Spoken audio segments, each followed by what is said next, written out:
ton bras s'est porté l'épée, il s'est porté la croix.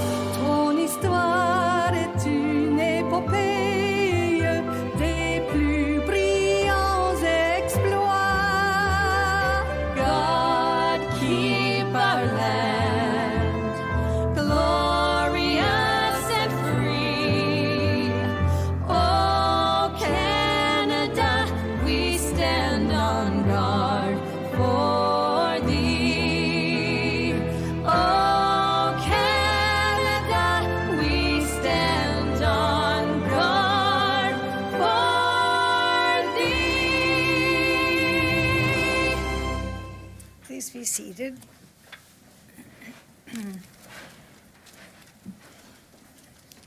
I would like to begin by reading a safety notice. In the event of an emergency, please evacuate council chambers to the nearest exit through the chamber doors, which is to my left. And if you require assistance, please see Madam Clerk, who is on my right. Once you have evacuated the building, please gather in the front parking lot outside of Town Hall. Also, if you have not put your cell phones on silent, would you please do that now? And lastly, the Town of Lincoln Council meetings are posted on YouTube channel. Closed captioning is available on all our videos by selecting the closed captioning button on the bottom right of the video. The Town of Lincoln, being part of Niagara Region, is situated on treaty land.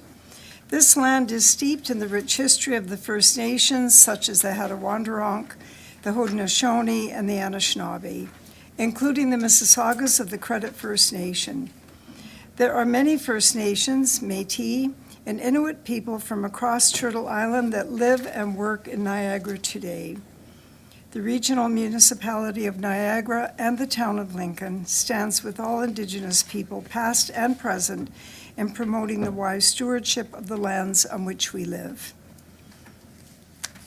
Members of Council are in attendance this evening.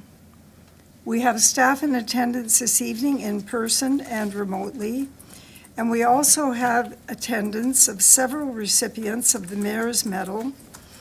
We have and welcome Chairman Gale from the region, Frank Tasson and Scott Fraser from the Transportation Department at the region, Elizabeth Zimmerman from the YWCA, Cheryl Ketty Scott from the Village of Hope, and Regional Councillor Foster. Do members have any amendments to the order of the agenda? There being none, are there any declarations of interest? Do members have any announcements? And please remember, you have a limit of 3 items.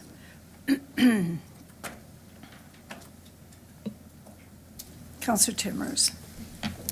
Thank you very much, Mayor Easton. I was on Tuesday, January 27th, along with many of the people around the Horseshoe here today and yourself, and Regional Councillor Rob Foster, Chair Bob Gale, and Niagara Regional staff. We were at the BDSS site for the grand opening of the new Ontario Early Years site, and it was very exciting to see. It's a beautiful space, and with my background as a director of family resources and services, I know that high-quality early learning is essential foundation for a child's development and for their future success. This project is a wonderful example of our community partnership, and I'm proud to see this vital resource officially open its doors to support our families, caregivers, and children in our community. Also, on Thursday, January 29th, as Council's tourism representative on the board, I attended the inaugural AGM of the new joint destination marketing organization with the City of St. Catharines, along with you, Mary Stin, and Councillor Anna Murray. And the DMO has been years in the making and shows that what we can achieve when our municipalities work together. With the province moving forward on the Destination Niagara strategy, it puts us in a strong position to grow tourism and the benefits it brings, supporting local businesses, creating jobs, and sharing what makes our community special. It was great to see the strong private sector involvement and a solid board in place. And if I could just name the board members, if that's okay. So our DMO Board of Directors is Norman Beal, Peninsula Estate Winery, Adam Christie, Niagara Peninsula Conservation Authority, Graham Cocking, Crush on Niagara Tours, Dexter Lautenbach, The Watering Can, Mary Beth McKay, Vintage Hotels, Adrian Nitsopoulos, Hampton Inn, St. Catharines, Tom Nitsopoulos, Holiday Inn and Suites, St. Catharines, Sue-Ann Staff Estate Winery, and Craig Swanson, Arterra Wines, Canada. Thank you very much. Thank you, Councillor. Councillor Burnett. Thank you, Madam Mayor. Just a quick comment with regards to our attendance at the Roma Conference in Toronto, January 18th through the 20th. Councillor Pachariva and I attended along with yourself, Madam Mayor, and CAO Kirkopoulos and Director of Planning Matt Bruder. So we certainly had some good engagement with some ministers. We had a really good meeting with the Assistant Deputy Minister Sean Fraser from the Ministry of Housing and Affairs and Housing, and we had some good discussions surrounding some things that are poignant with Lincoln right now with regards to Indigenous consultation, some archaeological delays that we've experienced, and housing construction across Niagara in general. So it was a great discussion with the Deputy Minister Sean Fraser, and we look forward to some engagement with some of those groups moving forward to increase our relationships. We also met with PA Singh Grual from the Ministry of Transportation, where we discussed and gave them our thank you for the support and leadership that we've received from the Ministry of Transportation with regards to our truck safety enforcement, specifically around the Vineland Way Station and all the things we're doing here in Lincoln to make our roads safe.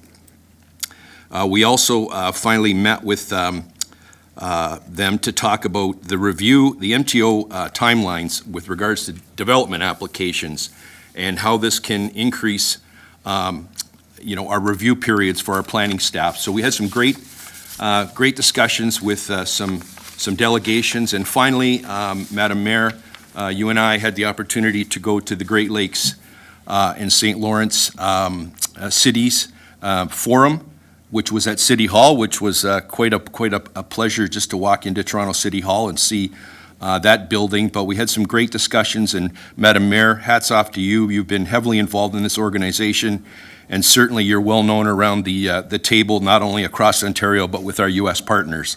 So it was a great opportunity to go to Toronto and discuss many issues and hurdles that many municipalities across rural Ontario are experiencing. So it was money well spent. And I also attended the early on. It was a great opportunity to go over and see some of the things and opportunities that we can do at the BDSS site, to think that we're turning in that old library that's been there for so many years and turning it into a bright space. It's really going to be a great addition to the town of Lincoln and West Niagara. Thank you, Madam Mayor. Thank you very much, Councillor. Councillor Pachariva. Yeah, thanks, Your Worship. And like Councillor Bernay mentioned, I attended Roma along with yourself and Mr. Kirkopoulos and Mr. Bruder. And it was my pleasure to receive the Age-Friendly Community Award from the province of Ontario on the Sunday night. It was communities from Niagara, Pelham, West Lincoln, ourselves, and it bodes well to the good work of that committee that I sit on. So it was really nice to get the recognition from them.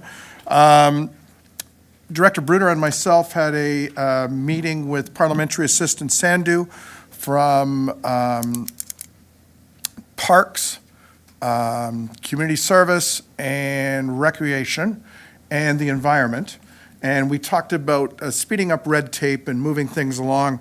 And then just as an aside, because you always want to have a little something in the barrel, when we were leaving, because we got through our presentation so quick, I introduced Director Bruder and he walked us through, and I said, you know what, something that came up at our levy, and it's important why you do levies, because, get a chance to interact with the public. And we were asked about connection of dead-end water mains.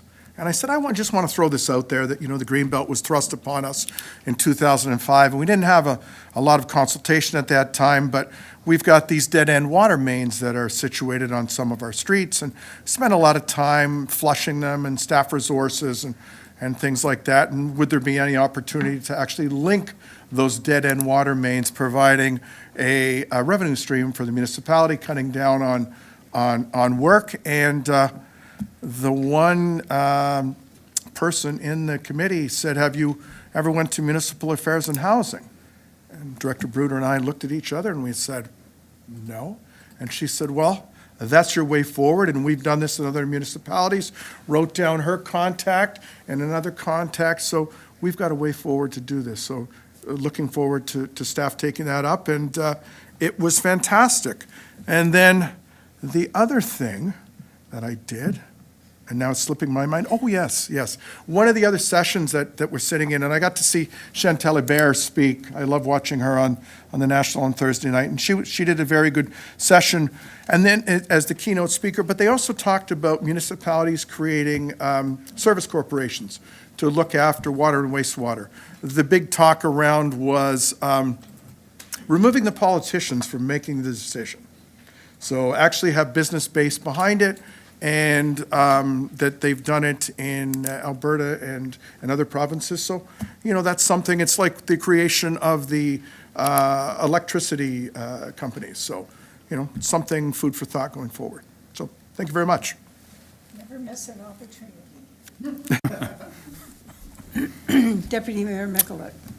Thank you very much. I just, as members of council, were invited to various grand openings and this sort of thing. And this, I didn't attend as a member of council, but I thought I'd mention this anyway. This, people we know, myself and Danielle, Gabe and Annette Kosis, they have built a state-of-the-art chicken barn, and they hosted an open house for a number of friends and family and that sort of thing.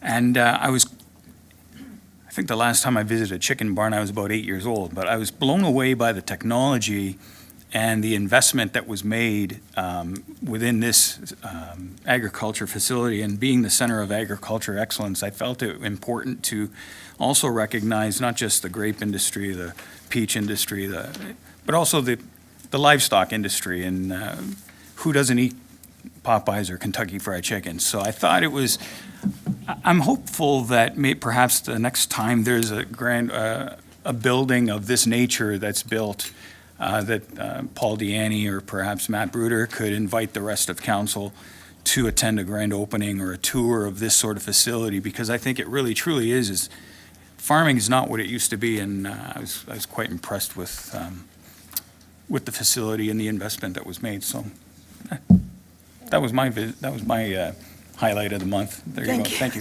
That's great. It sounds very interesting as well. Thanks very much, Councillor. Thank you very much, councillors, once again, for being so visible in the community and taking your work seriously. Certainly, some of the opportunities that we had at the provincial level were quite, they were not run-of-the-mill. Every time we go, there's something new that's happening.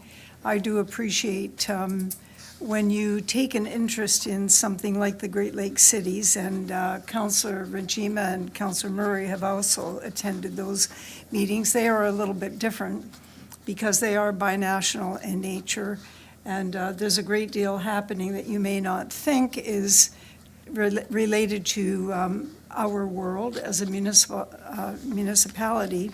When people start talking about access to water, I think our ears should be very big and perked right up. And so we'll continue to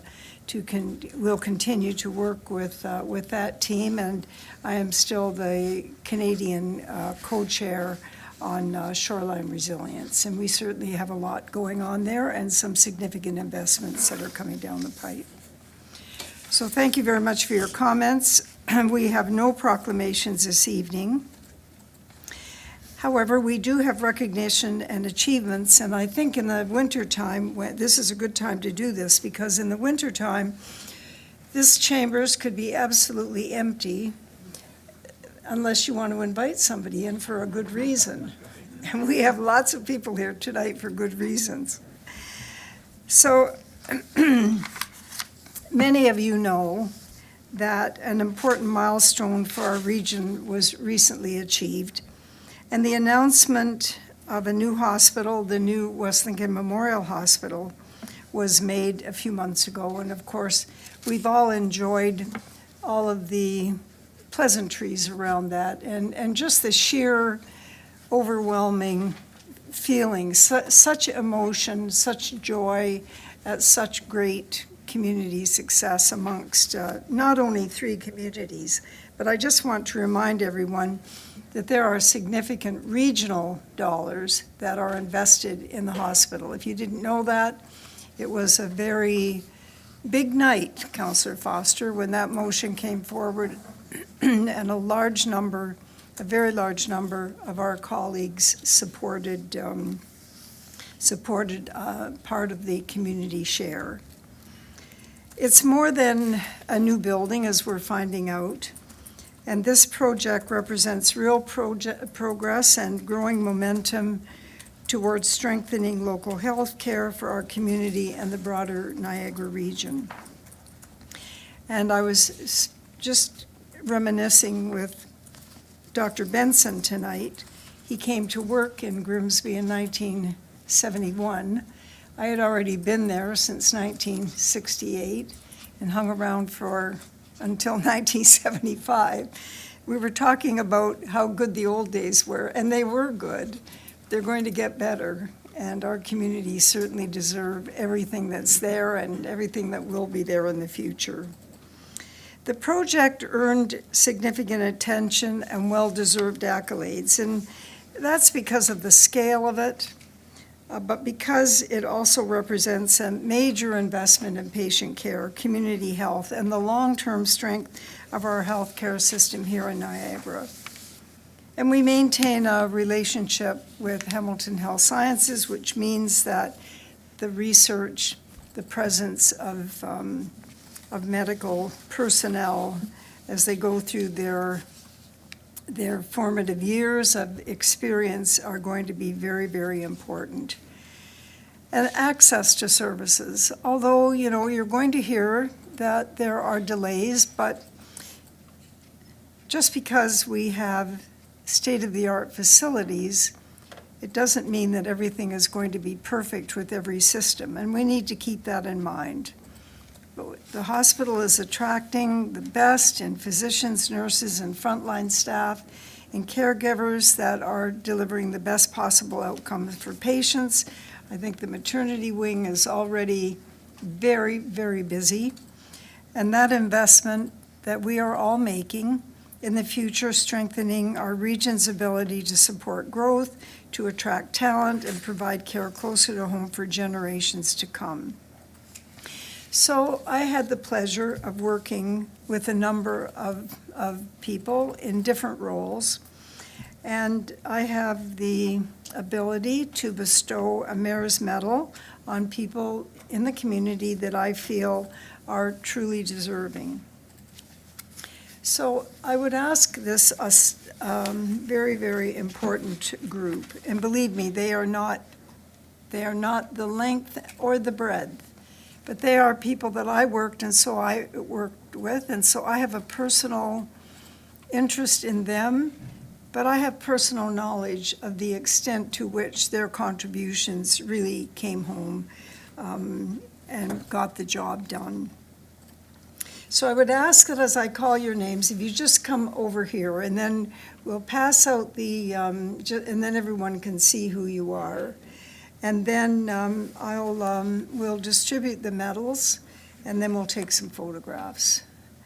So Tony Josie, Aaron Levo, Dr. Gary Benson, Kurt Whitnell, Mary Volk, Yeah, that's good, Tony. If you come right around this way, then everybody can see you. That's great. Mary Volk, Charles Criminisi, and also, we had 3 other recipients who are not able to join us, and they include Dr. Matt Vogelmuth, Kevin Antonides, and Pamela Ellens. So this is the group, and Andrea, if you would help me with this, and the clerk's going to take pictures. And then, Council, I know that many of you have personal relationships with these people and will want to shake their hands, so we'll take a few moments for that as well.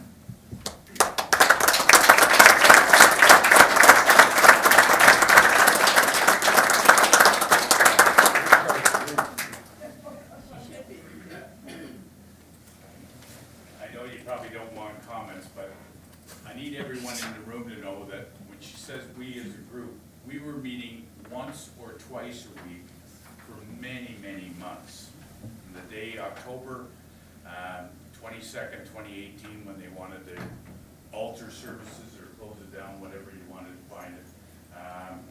Probably the next night, and for every week up until we got the go-ahead on the 28th of November, then we still kept on top of it. But I wanted to point out that your mayor and your CAO were involved a lot, and then your council rep, Mr. Burnett, is very much involved too.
Next on the agenda, we have another special recognition, and this evening, we are honoring Rob Foster for his milestone of 25 years of service, which is quite an impressive achievement, Councillor Foster.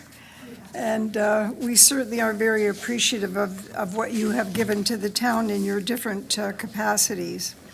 Over the past 25 years, Rob has made a meaningful and lasting contribution through his dedication, professionalism, and steady commitment to public service. A milestone like this deserves, reflects not only time served, but the countless hours and decisions and efforts made behind the scenes that strengthen our community and support the work of council and the town as a whole. So on behalf of the Council of the Town of Lincoln and the community we serve, I want to thank you, Rob, for your leadership and for your years of service. And we as a council want to congratulate you on 25 years, and we're proud to recognize you here tonight.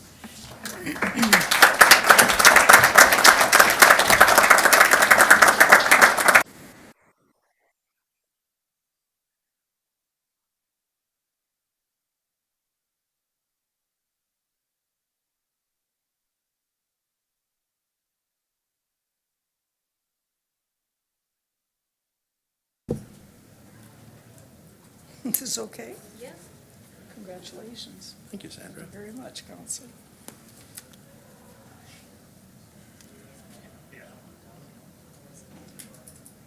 Perfect. Thank you. Thank you. Thanks. But you have to stay. I have to.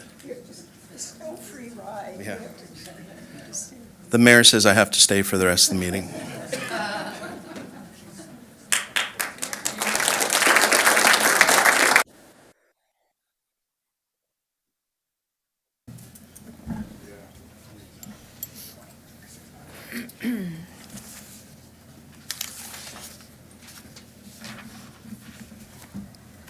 The next item on the agenda is delegations and presentations. And we will now consider item 10.1. And I'm very pleased to welcome Regional Chair Bob Gale to the chamber this evening to provide an introduction. He's doing a little road show, I understand.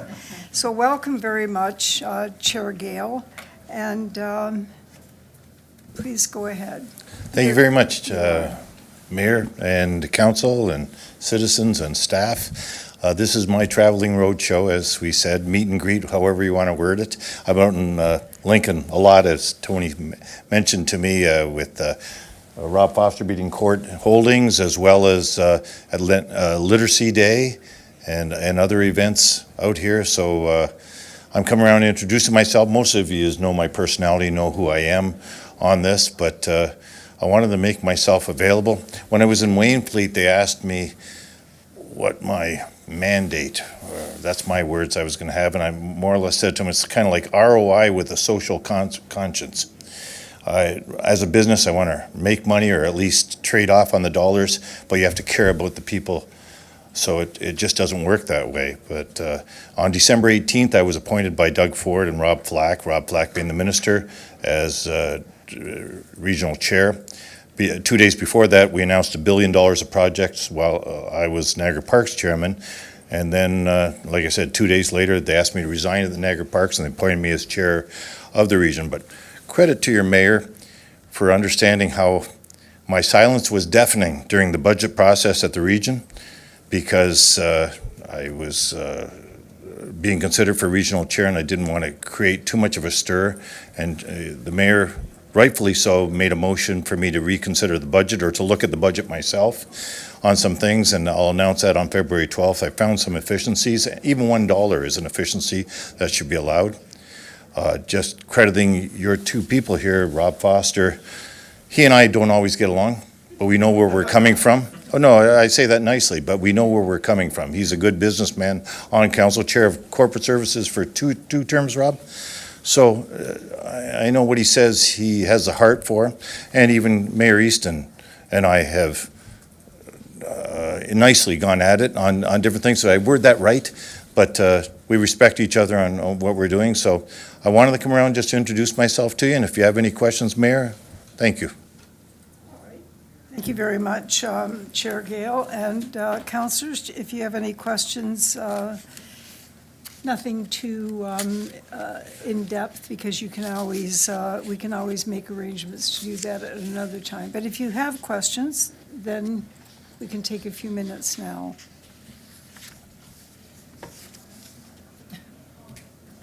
Deputy Mayor Mikulik. Go ahead, Deputy Mayor. Thank you very much. Through you to Councillor Gale. Thank you, Chair Gale, for being here. Certainly wasn't going to let you come here and not have a question be asked. So, being a former, it's coincidental. I used to actually be a gas station owner myself as well, and I got into politics, and here I am now a councillor. And what I've always found is that it's hard. It's hard making everyone happy. It's hard making those difficult decisions. And I'm just wondering, after reading, some of the things that you hope to achieve, hope to accomplish, what do you think? What do you see are your biggest challenges or obstacles to getting to where you want to be, say 4 years, or I'm not sure what your term is. Like, what do you? When trying to It's achieve 10 your months, goals, what so, are yeah. your toughest obstacles that you foresee, challenges? So when I came in there, I had eyes wide open, because I'm one of the things I credit myself with is if I'm not involved in something, I don't care. I don't pay attention to it. So I wasn't on public health board. Your mayor was, and so I didn't really understand it as much. So I really had to hit the ground running on some of these things. The biggest thing that I look at that we have to accomplish is infrastructure. And what I mean is underground pipes and water plants and things like this. The thing is, we can't just keep dumping money on these things. You can use that line on everything, homelessness and everything else. We have to have a plan for these things. And also, I know that we can always blame the province, we can blame a lot of people, but we just have to solve it. And is the reserves the answer? The taxes that go to it, but it's doom and gloom on a lot of reports from people, so we have to have a better way to do it. I blame people like myself and others for the last 40 years ago that we didn't look at this then, what state they would be in now. But that's the thing that I look at the most. And the last thing is keeping in our lane. And I've said that before, and other councillors have, that do the things that we're mandated to do. Don't get involved in things that we're not. Our council meetings will go a lot faster. I'm pretty harsh, and I said that in my speech. If it doesn't have anything to do with us, and it's the federal government, we'll give it to the federal government. Don't waste our time on it, because we have enough things to do on this. And I say that harshly, but so stay in our lane and infrastructure are the two biggest problems, but there's a lot of problems, or a lot of challenges, not problems, challenges. And I find it very interesting. When you're 71 years old and you see all the things there, it's really interesting, the challenges on this, and meeting Mike and talking to him about things going on. Everybody has ideas on this, and I really accept it. So if you ever want me to come around, or if you have any questions of the region, we'll get answers. I know Wainfleet, when I talk about transit, they said we weren't getting answers. Well, damn it, I set it up that they will get answers on this stuff, on it. So you might not like the answers. The budget, it won't go down a lot, but there'll be some efficiencies that I find. I hope I answered your question in a roundabout way.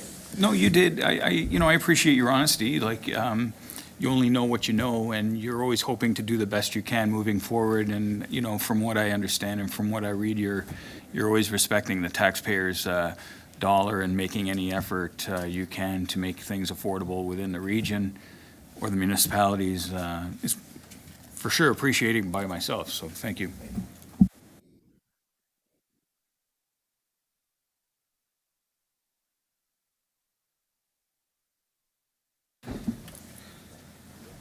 There be no further questions. I have a motion moved by Councillor Russell and seconded by Councillor Murray.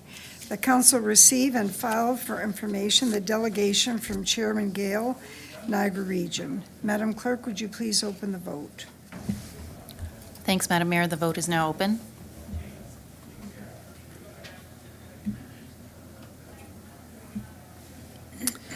I will close that vote. That carries. That motion is carried.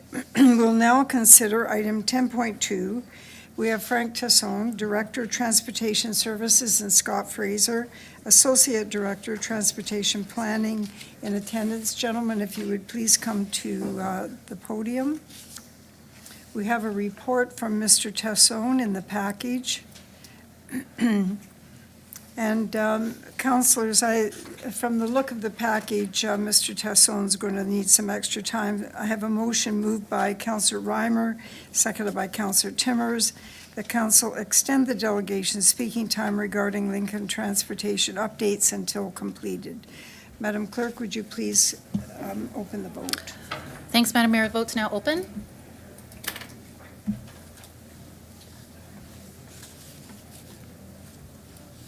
And I'll close that vote. That carries. The motion is carried. Welcome, Frank and Scott. We're very happy to have you here tonight, and go ahead. Okay, thank you, Mayor, councilors, and colleagues, and residents in the gallery today. I just wanted to start by saying that I'm hoping that you're going to give me the same pass that you just gave Chair Gale by only asking one question when the presentation's done, but I don't think that's going to happen. So we're here tonight really to discuss our 10-year forecast and a little bit about our road safety plan and bring that to council and familiarize council with that a little bit. We'll do our best to answer any questions, and we'll be very honest about the answers, making sure that we provide you as much information as we possibly can. So we're going to talk about a few things. We're going to talk about our 1 to 5 year capital forecast. We're going to talk about our 10-year outlook, and we're going to really hone in on some safety initiatives. And all of that really leads us to what our vision is at the Region in Transportation Services. So our capital program is really broken down into 4 main areas.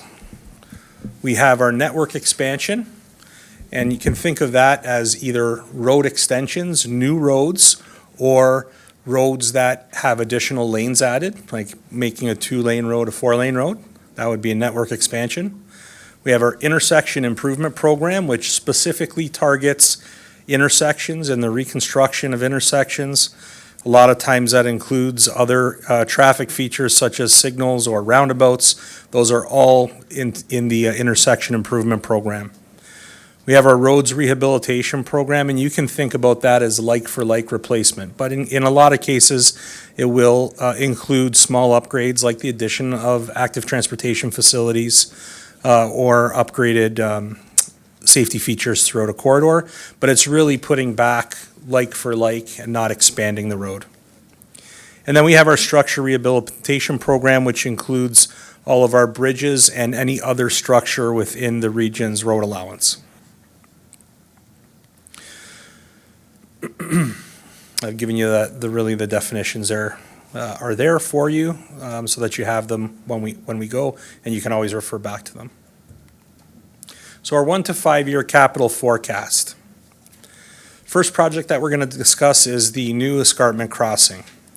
So the region has now received the go-ahead from the minister for the individual EA. The terms of reference has been approved, and we will be moving forward with retaining a consultant to undertake the EA. We at least want to get through the EA portion and lock down the corridor before we start any further advocacy for funding from the federal and provincial government. We think it's really important to let the folks that have properties surrounding the area understand exactly where that corridor is going to be so that they can start to develop their properties around the corridor. So that's our real goal at this point. And then we will likely seek federal and provincial funding to go ahead with the reconstruction or the construction. However, at the minimum, we're going to lock down the corridor through this study. We have an intersection improvement at the North Service Road, and that's really the environmental assessment that will run from Victoria Avenue to Jordan Road.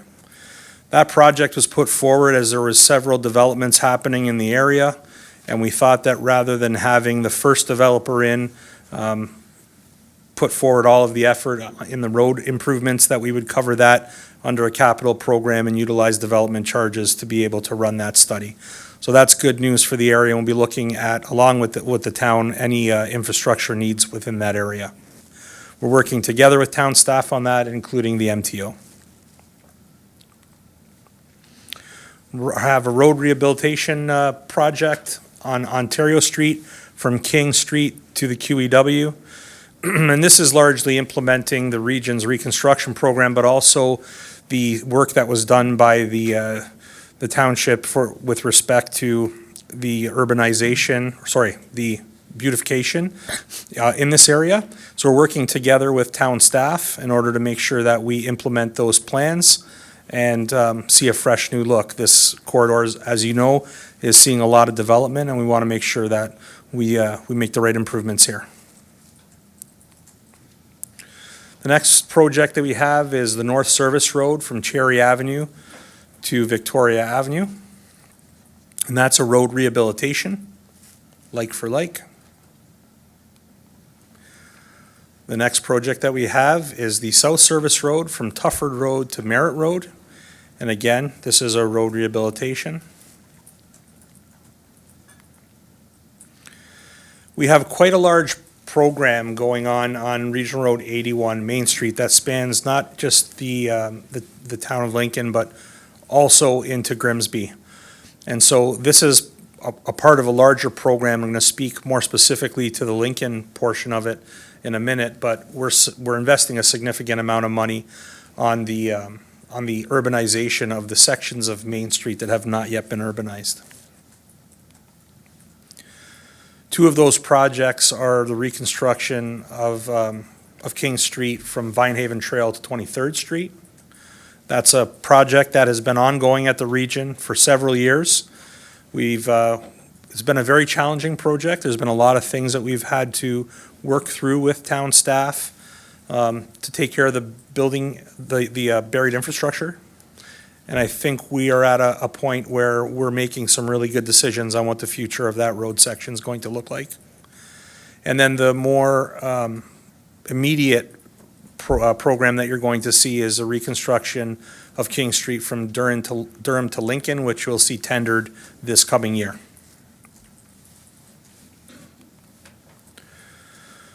We also, under our structure rehabilitation program, have several bridges, culverts, but also we want to acknowledge the structural wall through the Jordan Hollow.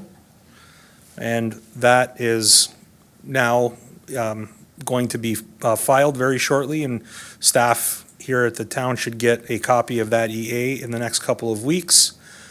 When we looked at the structural walls that hold that road up, we thought it was the right time to look at other things throughout that corridor, like active transportation and so on. So you're going to see a more robust corridor when this is reconstructed that allows AT users to get through the hollow, which is all good news. We have 16 Creek Arch Culvert. This is on 4th Avenue. This is in the 1 to 5 year program. 16 Mile Creek Bridges on both the North and South Service Road are both up for rehabilitations. 15 Mile Creek Bridge is up for rehabilitation. That's on the North Service Road.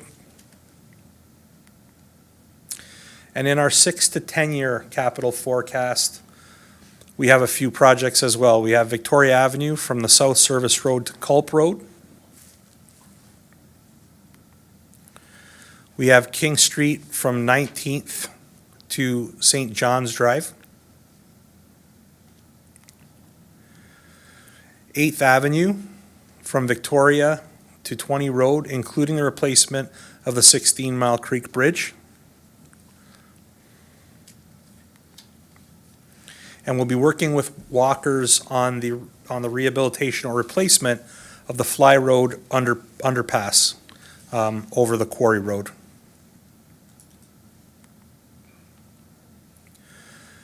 We have King Street Culvert. That is also on the rehabilitation list. And I'm now going to pass it over to Associate Director Fraser to talk about some safety initiatives. Thanks, Frank. So late last year, we passed the first regional road safety strategic plan, and that was really dedicated on reducing and eventually eliminating serious collisions from the regional road network. In order to achieve that outcome, we're looking at 3 streams of work. First, incorporating road safety into the capital projects, and Frank's just listed through a number of those that are coming in Lincoln, and we want to take advantage of those and incorporate road safety as those works are taking place so that we're leveraging those opportunities. We're second then looking to target directly our highest collision areas, and so we have a series of 11 safety studies that looked across the regional road network at where collisions are occurring with the highest frequency outside of the capital program where we're already doing work, and so that proceeds in parallel as well. And then, of course, looking at the network as a whole, education campaigns, traffic calming measures, and the steps that we can take right across the regional road network.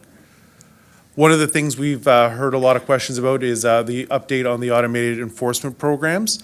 As you are likely all aware, the automated speed enforcement program that operated here in Lincoln ended late last year at the direction of the province. We saw some pretty notable safety benefits and reductions in speed while that program was in operation, including about a 5 kilometer an hour reduction on Mountain Street, and I believe it was a 7 or 8 kilometer an hour improvement in speeds on Victoria Avenue. But we will be taking other steps in conjunction with the province to reinstall different traffic calming measures there once we're able to report back to Regional Council on some of those changes. That's tentatively scheduled to come to Regional Council in March of March of this year with some of those changes. The red light camera program, just for clarity, is not affected, and so the red light camera that's on operation at Ontario on the South Service Road is going to continue for the time being. Part of what we took on last year was a series of enhancements to our school zones, so that included additional traffic calming measures kind of in parallel with the speed camera program that was being run at the time. So both Mountain and Victoria, we changed those speed limits to be 40 kilometers an hour at all times of day to try to bring some clarity and make sure that everyone's aware what the speed limit in effect was. That also added measures such as the centerline traffic calming bollards, area pavement markings, and some additional signage. And like I mentioned, we have some additional updates that we expect to be able to share with Council, Regional Council in future on what's going to replace ASC in some of those locations as we work through that with the province. Just some other quick additional highlights. I think it was mentioned earlier, the truck bypass enforcement partnership. The region joined with the town last year as a partner in that program. We're happy to work with the town to continue to see that program move forward. One of the initiatives under our road safety strategy is to introduce leading pedestrian intervals. That's at signalized intersections, giving pedestrians a little bit of a head start before the light turns green. That lets them get out into the crosswalk before traffic comes and gives them a little bit more visibility. We're starting to implement those across the region, and the first one here in Lincoln was at Victoria and Frederick late last year. And I know one item that has been requested a number of times is the additional pedestrian crossover on Mountain Street. We're working with the town on moving that forward. We're just kind of trying to finalize the location of which cross street that will go. But we have rerun the pedestrian studies there and agree that it is a needed improvement that'll be coming in the future. So with that, Frank and I are happy to take your questions. All right. Councilors, any questions? You have an opportunity. It's just great that you're here tonight and the board is full. So that's a good sign. Councillor Pachariva. Oh, thank you very much, Mayor Easton. Thank you guys for coming tonight, and thank you for your update. First of all, I wanted to thank you for a couple things. King Street, 19th and 23rd, so the upgrade there. Our Active Transportation Committee made recommendations to the bridge crossing in the Hollow, and you guys were very, very receptive to the changes. So I'm just hoping that the retaining wall and going forward, we can still work together on that. Thank you for adding the stoplight on the King Street rebuild from Durham to Lincoln at Lincoln Avenue. Identified again through staff, a need for people to get across the street safely. Scott, thank you very much for the Mountain Street across.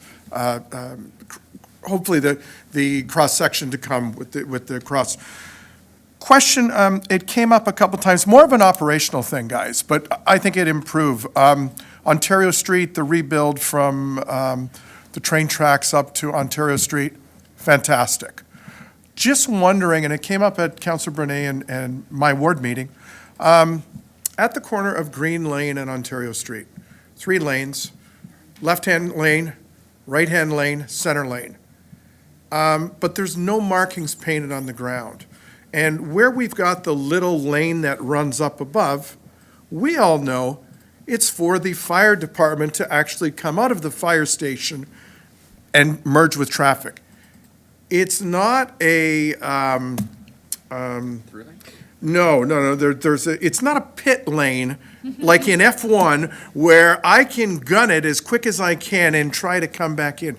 If there was those lines like the arrows painted there, and then maybe that line, that section hashtagged out, I've seen it in other municipalities, Peel does it a lot, to say, it's for fire service, it's not a speedway. I think that would go a heck of a long way just for movement of traffic. And then the other one too, and my neighbor reminds me of this, and he brought it up at our ward meeting again, on King Street at the corner of King and Queen. So where the old post office is, almost at the corner. There used to be parking spaces there available for the post office. And then it moved up for the Avondale, 2 15-minute spots. They have a parking lot there, and there's parking spaces in front of it. Invariably, the 2 spots lead to 4 spots, and then at rush hour, you've got traffic snarled there. Like if those 2 were removed, and again, I mean, this is your area of expertise, removed in a left, straight lane and a left-hand turning lane at Queen, just to facilitate traffic flow. I know, it might be a first world problem, and I say this to a lot of the residents that complain. Come and have a drive with me in downtown Toronto at like 4:30 on a Friday. You don't want to be there, but I think it would facilitate the movement and the ease, right? Because again, it is an issue that keeps cropping up, and with more and more people coming, I think it's an easy fix. So just wanted to get your thoughts on those guys. Yeah, and through the mayor, I think what you're seeing with region and town staff is a real willingness to work together. And I feel like our staff work very well together, and I'm really proud of what we've accomplished together. So these are the types of things that we can always take back, have a look at, and work with town staff to see if there's any changes that we can make. I mean, sometimes small changes make a big difference, so we'll take these 2 items back, have a look at it, and work with town staff on it. And Okay. I want council to be assured that the relationship between us is very good, and we work very good together Yeah. with town staff, and I think your community is seeing the benefits of that. Yeah, no, that's terrific, Frank. Thank you very much. And one more, if I may, Your Worship, just as Frank was saying, the timing of the lights at Ontario and King and Mountain and King. The Ontario and King will be green, yet the Mountain and King is red. So traffic at rush hour, in the morning and at night gets backed up. And that was more apparent when the construction was going on. So I don't know whether that was a timing issue based on that, but if that could be looked at, that would be terrific. Yeah, through the mayor, I think when the construction project was happening, they dug through the traffic loops there, and so it was just running on repeat, and so it doesn't actually have the ability to work together, but I'll double check on that, Terrific. but I'm pretty sure that was the case Okay. there. Thank you very much. Thank you very much, Councillor. And now we have Councillor Russell. Thank you, Madam Mayor. Through you to the delegation. On slide 11 of your presentation, you mentioned the road rehabilitation between Main Street Phase 1 to Durham Road. Will that also include a reconstruction of the area in front of West Niagara Secondary School? Through the mayor, I believe that is the 2nd phase of that project, but I can double check and get back to you on that. And through you, Madam Mayor, second phase timing being what? I The- believe the that 6 to has, 10? that has funding going forward in 2027. Okay. And again, through you, Madam Mayor, just a clarification. Again, I think I'm maybe one of the only ones that has students there on council, and have to face that drive in the morning. And like any given time between 7:30 and 8:15, you can see cars lined up from the school back past the roundabout to the Legion. And the traffic coming out of the school, it's so dangerous. You have buses gunning it, going over a lane of traffic, try to go left to come back to Beamsville. You have cars gunning it, trying to go right, all coming out of one area. You have new parents that are doing the drop-off for the first time, and they go in on the out, which is frowned upon, and they get a lot of looks of disdain. But again, that is something that, again, the design or redesign of that area would be highly, highly thought of amongst the residents. We get concerns and just looks of disdain, as I mentioned, from people going by on a regular basis. So one to put on your radar. The second one, just a quick question, Madam Mayor. The project on page 12, which is the road reconstruction between Durham Ave and Lincoln Ave, which you mentioned is going to be tendered this year. Does that also include a redesign of the Lincoln Ave / King Street intersection? Because we do have that house on that north side, just to make it a lot safer for that. Yeah, through the that mayor, family. yes, that's correct. Okay, thank you. Thank you, Madam Mayor. Okay, going forward, Councillor Njima, please go ahead. Thank you, Madam Mayor, and thank you for your presentation today. I have a couple of questions. One is, as I'm the representative on the Joint Accessibility Advisory Committee, so I have a question about accessibility.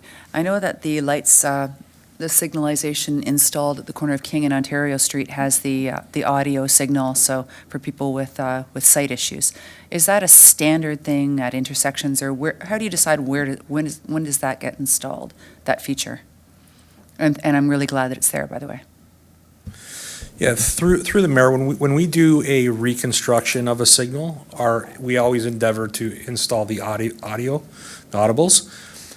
Well, there's a lot of areas where we're not reconstructing the signals, but we try to also add audibles. And what we do to determine the priority of those is we work with CNIB, and they give us a listing of the top intersections throughout the region that their folks and their members are actually calling in to ask for audible signals. So if we're not doing a reconstruction of a signal, we do have another program where we go and we add it to existing signals. Okay. So anything new gets audibles installed. It's just a matter of whether we turn them on or not, and that a lot of that depends on the pedestrian volumes. Okay, thank you for that. Good to hear that. And my other question, Madam Mayor, is about the 16 Mile Creek bridges. To confirm, that's on the 1 to 5 year plan. Is there a design on the shelf?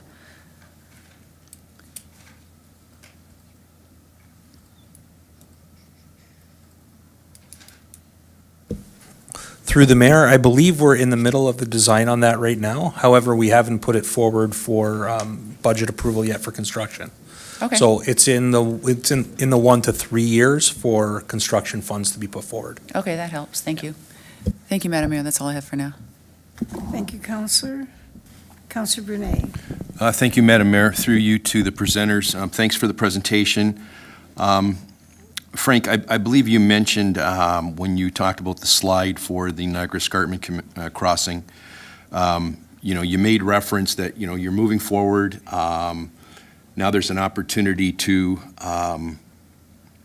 re-engage with the community in terms of in terms of communication and just keeping the residents informed and engaged.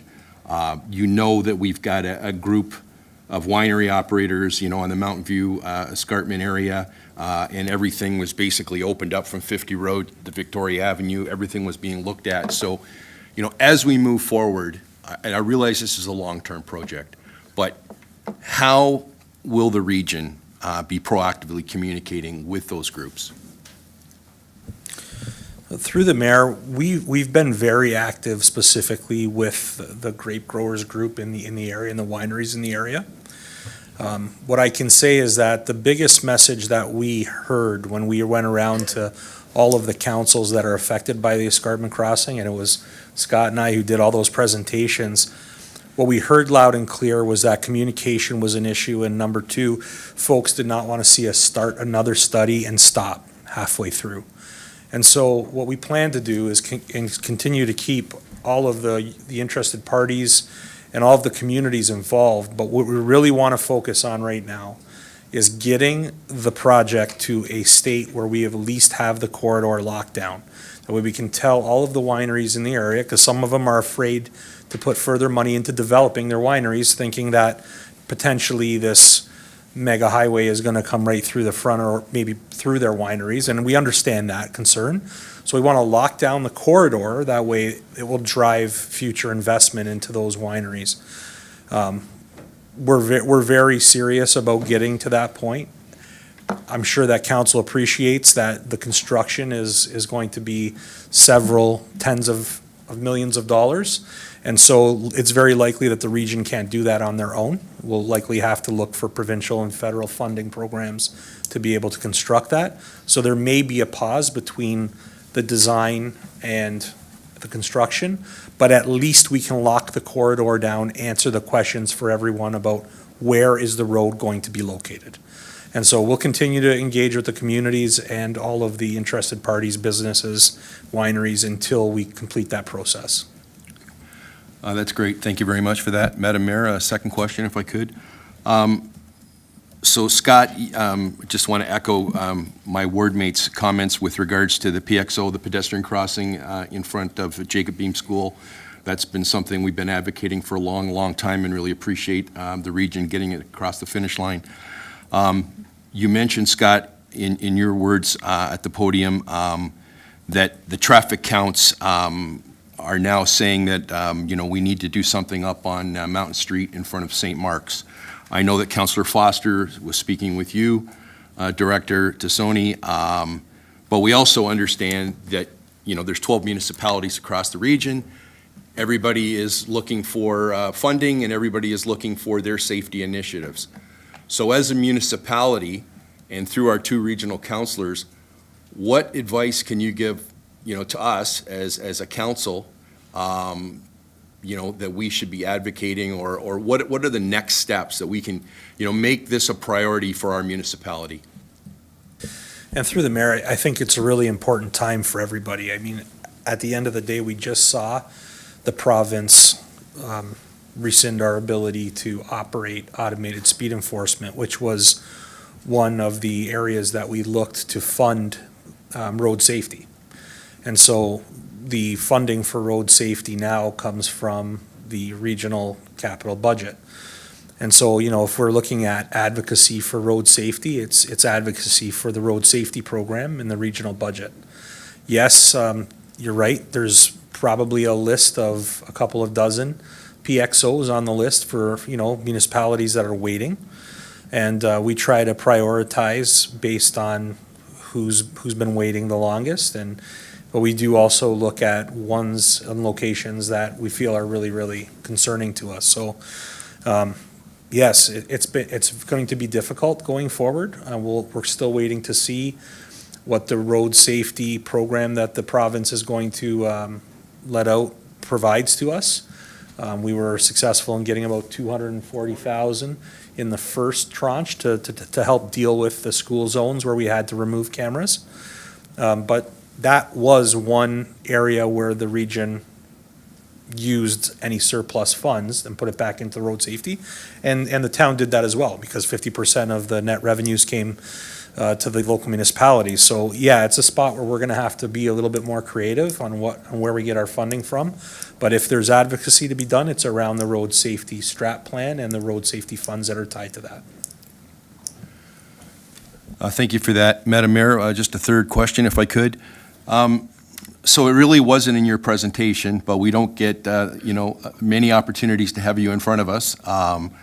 You get pulled in many directions. But, one of the things that we hear here in West Niagara is that, for decades, there was conversation about, the Mid-Peninsula Corridor Highway and, the connection between, the 403 and the 407 and bringing it across to get to the bridge in Buffalo and basically take traffic, help take truck traffic off the Queen Elizabeth Highway.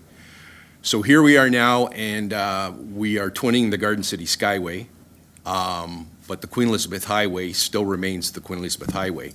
And we all know what that looks like on a long weekend throughout the summer, all the way throughout Thanksgiving. So I'm just wondering, I do have the opportunity to represent this council on Transportation Steering Committee, and we've talked about a bunch of stuff, but I'm just wondering, in the Transportation Master Plan that guides us to 2051, where does this Mid-Peninsula Corridor Highway fit in?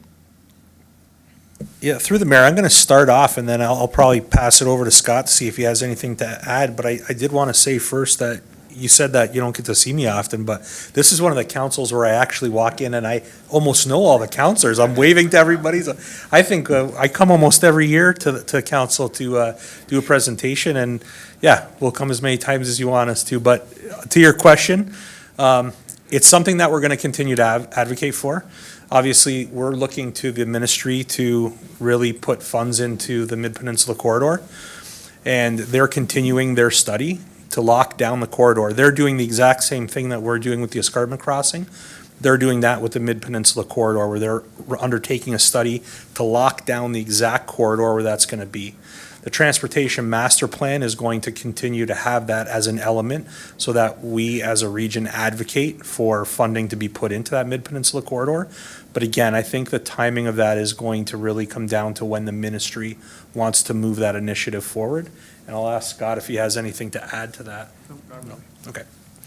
Yeah, so I think it's really advocacy to the ministry to continue to prioritize that. It's in their work plan, but I think it's a ways out in their work plan.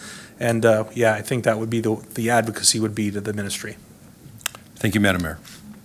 Thank you very much. That's that's a good one for AMO. We have something new now to report, so how we put that together in terms of representation, this will be a good summer for that. Thanks, and we'll go on now to Councillor Mikulik.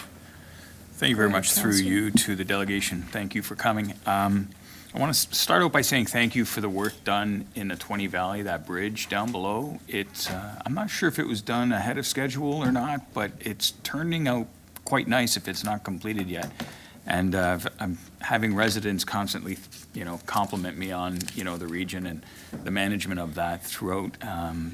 Understanding it was difficult for some of the business owners in the valley, I do want to recognize the challenges that they had to go through, but your team and your staff, whatever was in their control to manage, I thought they did a pretty good job at doing that and in a quick manner. Question I have following through that in that area is the Jordan Valley rehabilitation.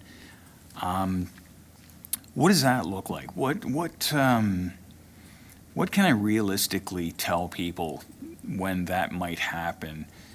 A lot of people are excited about that. My wife and I tried walking up that street on the weekend with the snow and everything. I had to carry my dog and felt like my life was in my hands doing that. But what does that look like? Is the road going to be closed one direction or another? Because they kept the valley open, the bridge open because of safety and that. But like when that construction occurs, to give people an idea what that looks like, do you have any idea when this might happen and what people should be prepared for? Because it's quite a significant undertaking. Yeah, so I'm gonna again on this one start off, and then I'm gonna pass it over to Scott. But what I'll say is the region's our first choice is always to leave the road open. We only close roads where we find it's absolutely necessary for one of two reasons. Either there's a significant time and funding savings in doing so, or there's a significant safety factor involved with leaving the road open. So we always endeavor to leave half the road open, at least one lane of traffic with signals on either end. So that's our standard. Second thing I wanted to mention was the bridge project, and you gave us a bit of a pat on the back for that. But I think that's another example where town staff worked together with the park that was there. There was upgrades to the park. The bridge was reconstructed. It's another good example of where partnership between the region and the local municipality really shines through. So I just wanted to say that it wasn't just the region, there was a significant contribution there from the town staff as well. We worked together on things and we were able to package our work together, and that's always a better outcome for us. So I'll let Scott speak quickly to what the cross-section is going to look like. So thanks, Frank. And it was in the slide deck, kind of the cross-section that we're proposing for that section of road to connect Jordan and Vineland. So if you've seen the bridge structure on the north side, there's a multi-use path that has been carried on that structure, and the intent is to carry that up both sides of the valley to connect Vineland and Jordan on the north side as a continuous active transportation corridor, and that was reflecting some of the feedback we heard from your Age-Friendly and Active Communities Advisory Committee about midway through the project. We're also proposing that at the bottom there'll be a controlled crossing, either a pedestrian crossover or a mid-block signal that will cross people from the park to some of those businesses in a safe manner. So those are the steps we plan to take. I think, as Frank mentioned, we're just finalizing the environmental assessment for that project, and we expect to share that with town staff for their review within a couple weeks. And just follow up, just clarification, like timeline? Like as far as like when the bulldozers come and the excavators? and so Yeah, on? through the mayor, like, we don't really, at the region, we don't have a practice of going through an environmental assessment and then pausing for a long period of time. So we would put forward, if we're gonna finish the EA this year, then in 27, there'll be a budget request for the detailed design. Okay, perfect. And again, like I said, like, the trail is completed down below. People are walking now from the museum, they're walking from the campground, walking to Boo's Restaurant, and then they may not want to walk all the way up to Balls Falls, so they choose to walk up King Street, to the intersection of 19th. So I'm gonna say there's gonna be more pedestrians walking that direction, especially with that trail being completed down below through the along the waterfront. My next question is with regards to King Street and Vineland. I'm going to be I'm going to be honest, when I see this timeline here, 1 to 5 year capital I'm going to be knocking on doors in Vineland. And, the past elections, we're going to get Vineland done. We're going to do something with Vineland and the residents. What can we realistically, this is a project we've been talking about or working on for at least 5 or 6 years that I'm aware, and we just, I'm at a loss for words. It takes my word. Usually I have plenty to say, but in this case, I'm worried. I'm feeling like the less I say, the better off I am. So what's the realistic refresh? Yeah. Through the mayor, and I appreciate that. This project has been ongoing for quite some time. The region is changing its funding model on how we approve projects, and I'm hopeful that that will bring a better outcome. I'll be honest, the way that we fund projects at the region previously, it had a little bit more weight put on projects that had DC funding, and this was primarily state of good repair for us as a project. What I will say, and so we'll continue to advocate, that'll be back in the budget next year, and we've never had a year where we haven't had it in the budget. It's simply been deferred. But we continue as a division to think that that's an important project. What I will say is that it has given us an opportunity to step back, look at things like the stormwater in the area, which was a sensitive issue, look at things like utility burial in the area, which was a sensitive issue. And I think some of the decisions that have come out of working on that a little bit longer are going to be better for the area. So I don't want to, I'm not the sugarcoat it kind of guy. I understand why you'd be concerned about that. What you have for me is a promise that it will continue to go forward in my budget until it gets approved. And Mayor Easton and Councillor Foster will be there to advocate for that project. And so my hopes are that with having a better balance between state of good repair projects and growth projects, that this will be favored a little bit more, and I'm hopeful that we'll see that in the next year or so. Thank you for that response. It is because of the water that washes down, and residents in that area are concerned about flooding. And one of the things I hear is, when are you going to start fixing the roads that have been around for 30, 40 years that need to be redone? Why are we always looking to build new roads? Why are we looking to grow when we're worried about or wondering if growth pays for growth? People that have lived here for 20, 30, 40 years, they want to make sure their neighborhoods are taken care of also before we expand the network and take on more responsibility 20 years from now. So I bring it to your attention. If there's anyone from Vineland here, I'm hoping that they're paying attention, that there is somebody asking, so thank you. No, and through the mayor, point well taken. I understand your position on that for sure. So, you know that you just accepted a door-to-door stint with the deputy mayor. But Can I trade that for putting signs up somewhere? I have no idea. Okay, Councillor Timmers. Thank you very much, Mayor Easton. So that was on my list, but when you get to the bottom of the queue, but, I grew up in Vineland, and I still go to Vineland every day. So it still looks the same as when I was a child. So anyway, I have a question as well, because I'd love to see that work start sooner than later. We were disappointed last year when it was pushed out, and I understand what happens and why, but where are we with the design work? Is that now complete on the Vinehaven 23rd? Yeah, through the mayor, I believe we're at 90%. We're just waiting to get the utilities confirmed. That's great. So we're getting really close. And, this has been probably more than a decade, the conversation around the beautification of the downtown Vineland area. So it would be great to see it finally come to fruition and see the improvements happen in that core, especially the intersection. Yeah, through the mayor, the one thing I want to mention, because I think it's important, is that we normally sit at around 90% until we get the capital funding. And then the last 10% is doing the fine tweaks before we put it out to tender. So we're ready to roll. As soon as the money gets approved in the budget, that project will go full steam ahead.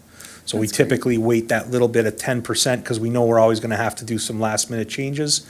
You never know what changes between this year and next year when the money gets approved. Sure. So that will not hold us back at all. When the money is approved, we'll be moving ahead. Well, that's great. And I'm sure the residents in Vineland would be really happy to hear that. And some of them tonight are happy to hear that. So, and I'll be happy to hear that because I drive there almost every day. So just a comment, Mayor Easton, through to the comment from my colleague, Pachariva, around the two spots that he was talking about in front of the Avondale. Not only is it a traffic issue, it's actually, in my opinion, it's a huge safety issue as well. Like, it's very dangerous to park in those two spots and when it's busy and cars are zooming by. So I just want to comment on that. The other question I have for you is around the red light cameras. I'm just curious if, thank you. I was just curious, will we see more red light cameras being installed? And the reason I ask that is the King Street, Ontario Street, downtown Beamsville, it's unbelievable. Nobody stops at that red, like no one. And I really think it would, I don't know if you've looked at it, if it's on a list or.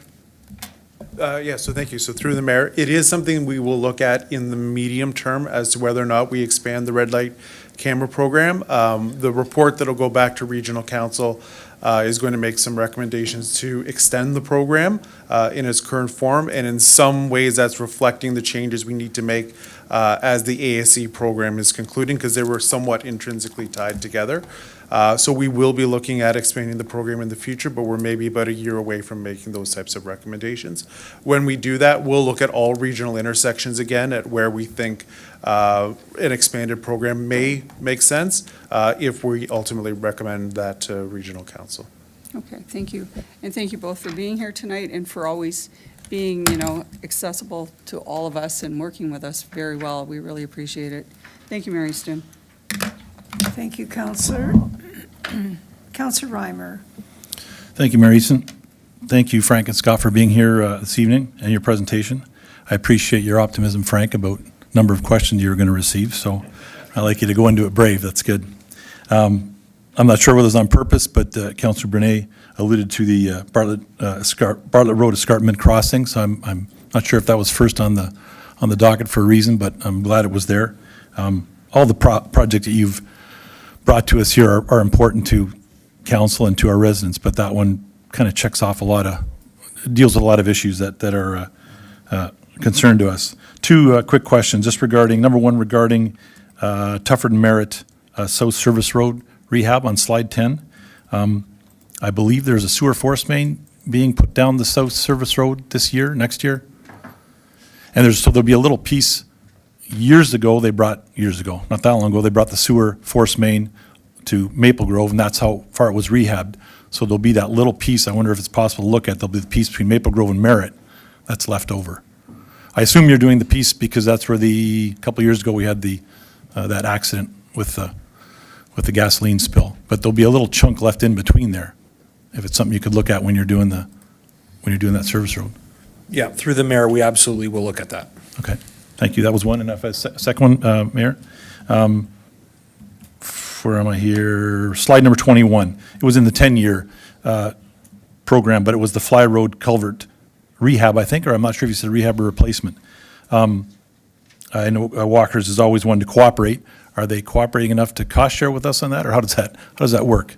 As far as us, as you as the region, we as the region, and private industry making that access. Yeah, and through the mayor, that's a Walker's responsibility. We simply ensure that the current culvert is in good shape. We have a requirement every second year to inspect it. Okay. We bring any deficiencies to their attention, and we will work together with them, obviously, on a replacement of that because it will impact the road. But yeah, that's an expense that will be borne by Walkers. Great. Okay. Thank you. Thank you, Mayor Easton. And Councillor Njima, last question?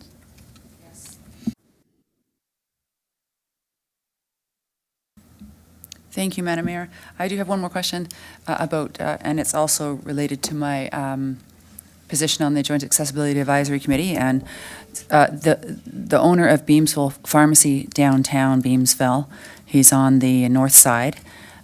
He reached out and asked a while ago. It was really important to him to have an accessible spot in front of their store. I asked Director Graham to reach out, and I think he had a conversation with you, but I don't remember the details of why it wasn't considered a good idea. I'm wondering if you can look into that. I know it's really important to him because he has a lot of senior clients that want to park in front, and they're not able to a lot of the time because that spot's taken up. So he would really appreciate it, and I think it's a good idea. I think the feedback we got was that it's likely not supportable, but honestly, I don't remember why. And I'd like, it'd be great if you could look into that again and let me know, maybe through Director Graham. Yeah. Yeah, through the mayor, we can look at that. I'm not familiar with that request. However, that doesn't mean it hasn't come in. So we can have a look at that. Likely, if there's something that's restricting that from happening, it's probably the width, because the stall would have to be wider and would encroach into the traveled lane. Are you aware of that? Yeah, I am aware of the request, and I don't recall all the specifics of it, but I do know we had concerns with being able to accommodate it there with the truck movements coming off Mountain Street, because if I recall, it's the last stall in that line that we were looking at. But let me go back and review the specifics of it, and we'll get back to you. Okay, thank you very much. Appreciate that. Thank you, Madam Mayor. Thank you very much. Gentlemen, thank you very much for coming this evening, for giving us the snapshot of what the future looks like. There's some very positive initiatives coming to us. And thank you for answering all the other questions that weren't part of the report, but still very important to councillors and also to their ward citizens. So we appreciate it very much. We appreciate our relationship with you. We've certainly had to work very closely on a number of projects over the last couple of years, and thank Thank you. Thank you very much for your cooperation. Appreciate it. All right, I have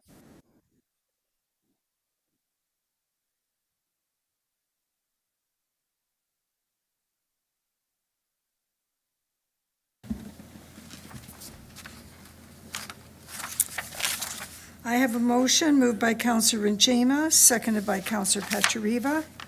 The council receive and file for information the following delegation regarding Lincoln transportation updates. Frank Tassoni, Director, Transportation Services. Scott Fraser, Associate Director, Transportation Planning, Niagara Region. Madam Clerk, would you please open the vote? Thanks, Mary Easton. The vote's now open.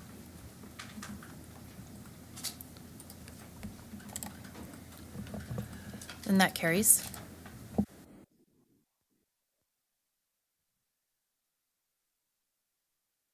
At 10.3, Regional Councillor Update. Councillor Foster will just finish up this regional part of the agenda. I think we all received a copy of your report. Here, okay. I don't read very well.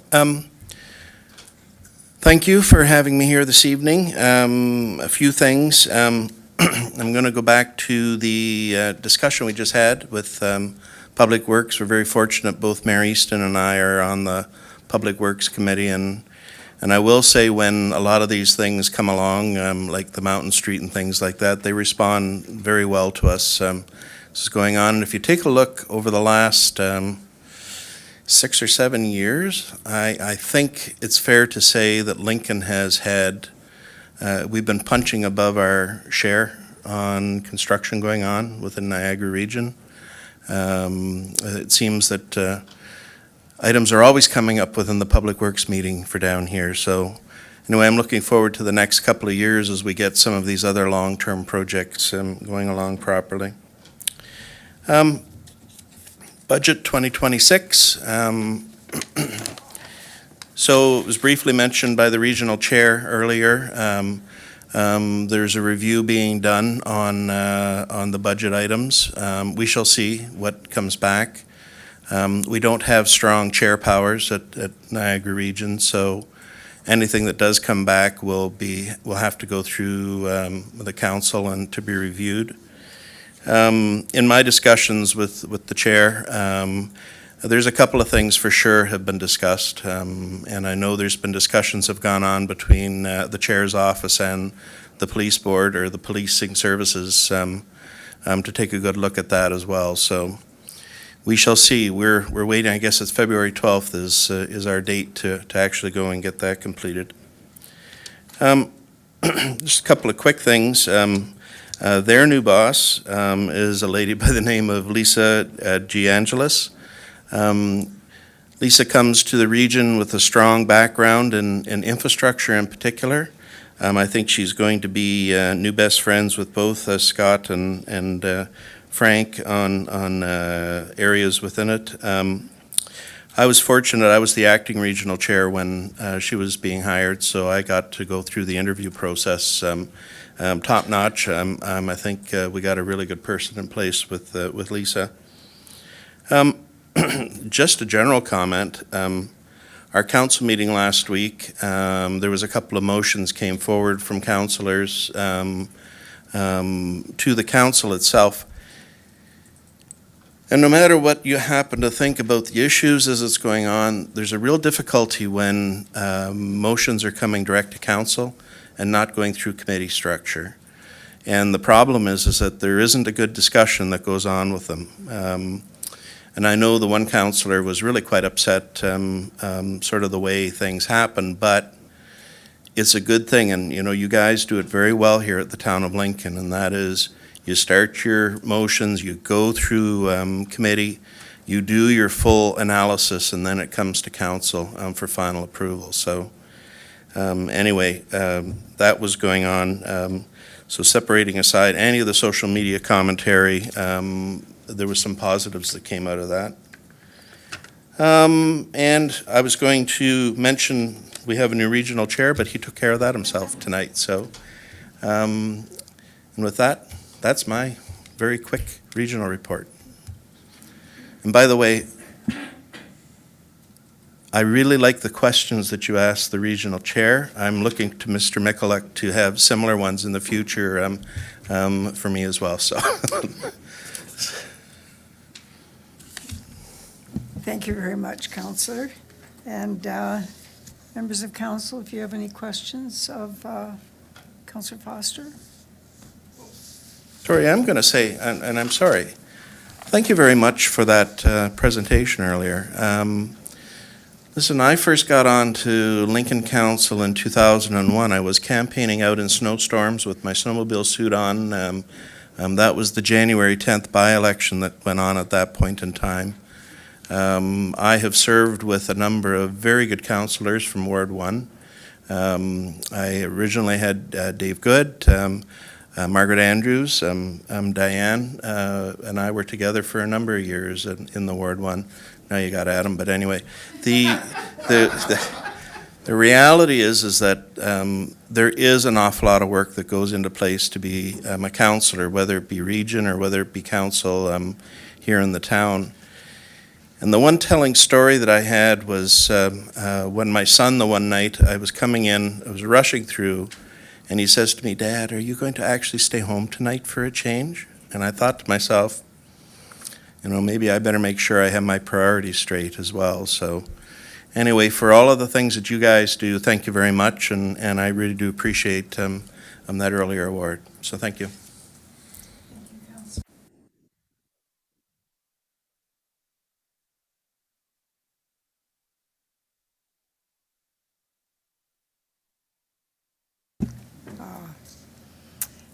Thank you, Councillor.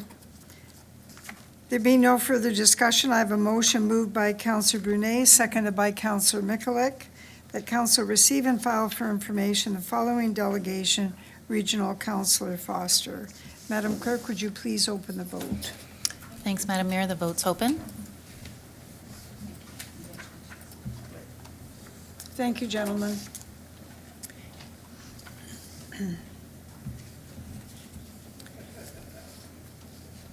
Councillor Rajima? There we go. I'll close that vote, and that carries. Thank you. Thank you, Madam Clerk. The motion is carried, and we now continue on to item 10.4. I'm very pleased to call Elizabeth Zimmerman. Elizabeth has delegated us to us on a number of occasions, and as you recall, she is the Executive Director from the YWCA Niagara, to provide a presentation regarding program updates. Thank you, Mayor, council members. Do you have my presentation? Excellent, thank you. It's really a pleasure always to come here. It's always a little bit coming home, so thank you for giving me the opportunity to speak tonight. It's February. February is coldest night of the year. So it's part of but it's a nice opportunity to talk about the work that we do and just to have that little bit of a reminder. So, as a regional organization, we support women and their families across the Niagara community, which includes, of course, West Niagara. And these numbers, for some reason or another, are wrong. And my apologies for that. There's a missing number at the end, so I'll have to take that up. But just to give you a sense, there's over 1,100 people that experience homelessness in Niagara. And of that, there's over 100 children that are experiencing homelessness. And of that, also another, I think it is 630 youth. No, that can't be right. My apologies. 63 youth that are also experiencing homelessness. And the reason why I like to bring this forward is because when we talk about homelessness, we often don't talk about the impact on families. Children are part of families. And that is the area that we continue to see one of the areas that are actually increasing. So as a regional agency, we provide shelter, support, and advocacy for women and children and gender diverse individuals, and particularly, again, around families who are experiencing homelessness. We support through emergency shelter, supported transitional housing programs, youth programs, advocacy, and also we do life skills and other programs that support women and their families. And really what we're trying to do is ensure that families are safe and that they have a place to call home.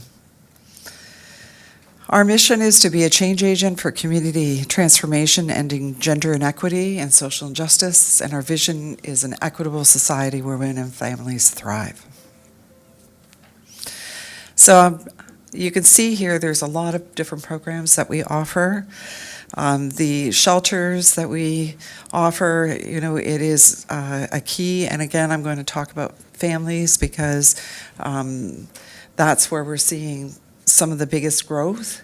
We've been in a project, pilot project with the social assistants and with the region, supporting families that are ending up in hotels because our family shelter units are full, and providing additional supports. It's gone well, and what we're able to do is ensure that those families are finding housing quickly. Here in West Niagara, we have our supported transitional housing program, as well as doing other youth programs and skills development.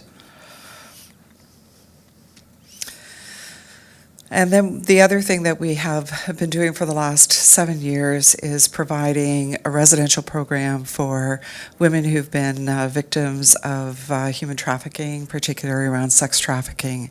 And we are actually the only organization in the region providing a residential program that serves their particular needs. And we are unique, actually, provincially, and in that it's a crisis housing. So women who are fleeing their traffickers are able to come into our residential program. So in this past year, we've served 562 women, 97 men, 14 gender diverse people, and 183 children through all of those programs that we talked about. And in our skills development programs, 138 women and 180 youth have accessed those programs as well. And here in West Niagara, as I said, we do have our supported transitional housing. It's a scattered model, so we rent units, and we're always looking for landlords, so we're always looking for new units. The neat part about that program is we work with women and their families and up to 3 years, and at the end of that 3 years, we're working towards them assuming that unit, so we're always looking for more units. So in West Niagara, this is something that we don't always talk about is homelessness we associate it with big city problems, but we know that there's certainly issues in this community as there are across all communities in Niagara. One of the great things about the program that we offer is we try to prevent that homelessness from happening in the first place. And we work with other community partners, community organizations that are located in the community to ensure that we can do that. So this year, as I said, it's Coldest Night. The town of Lincoln, Mayor Easton, councillors, you've been a great supporter of this particular fundraiser. It's the only fundraiser that we do, and it is in support of the program that we have here in West Niagara. So I'm inviting you to participate again and come walk with us. It's at Mountain View Church on the corner of Bartlett and King Street. I'm looking at Councillor Pachariva, and I know that Councillor Timmers. There have been many of you that have come, and so I'm encouraging you to come participate, and hopefully we will see you at that presentation. Last year, we've all in told, we're 11 years in now. We have raised over $640,000 that have gone directly to support the people in West Niagara. And this is a national walk, so it takes place on the same day across the country. In Niagara alone, there's 5 communities that host the Coldest Night, supporting 5 different organizations. We have been working actually quite closely together this year to promote the event. And so again, I'm encouraging you to participate. Last year, we raised over $100,000. So it was a really an exciting time for us as an organization. We reached the highest that we've ever done. So here in this past year alone, 44 people have been housed through this program, 33 youth supported through our skills development programs, and just today alone, 38 people woke up under a roof that we've been able to provide. So, hoping that we'll see you on the 28th, and there's, in your package, there's all the information that you need to be able to register, and I'd be happy to answer any questions you might have. Thank you again for the opportunity to come and see you. Thank you very much, Elizabeth. And we do have some speakers, and the first one is Councillor Njima. Go ahead, Councillor. Thank you, Madam Mayor, and thank you for the presentation. It's a good thing. We are talking more and more about housing on a regular basis, and because the need is there and the need for services is there, but it seems to be that we're talking about it more and more and more. And particularly, I'm thinking of the recent meeting that Affordable Housing Lincoln had. What was interesting about that is that, we talk at this level a lot and with very good intention, and we want to help, we want to solve the problem, we want to put policies in place and zoning regulations and everything in place to help with the housing crisis. But I would probably say people around this table, none of us have probably ever been homeless. Maybe I'm wrong. What was interesting at that meeting was that people came forward. One gentleman stood up who's experienced homelessness and talked about his experience. So it's not easy to get that information presented to us from a person with lived experience. So how would you, do you have any ideas about how we can hear on a regular basis from people with lived experience? Thank you to him for standing up and speaking, but it's not easy to do. So do you have any ideas on that? That's really challenging because there's so much stigma attached, and it's a very personal, it's raw to be able to stand up and tell your story about experiencing homelessness. I think that's something that someone has to just be willing to do. We have a very, we are really hesitant to bring forward people because of the fact that it can be re-traumatizing actually for people to stand up and talk about their story, because it is a very traumatic experience. I do want to say though that you have taken great leadership in this community, and it makes me proud to be a member of the town of Lincoln, around identifying the need for affordable housing. I have the privilege of sitting on the Housing Select Committee. I had the privilege of being here a couple of weeks ago and listening to the presentations around the update to the official plan.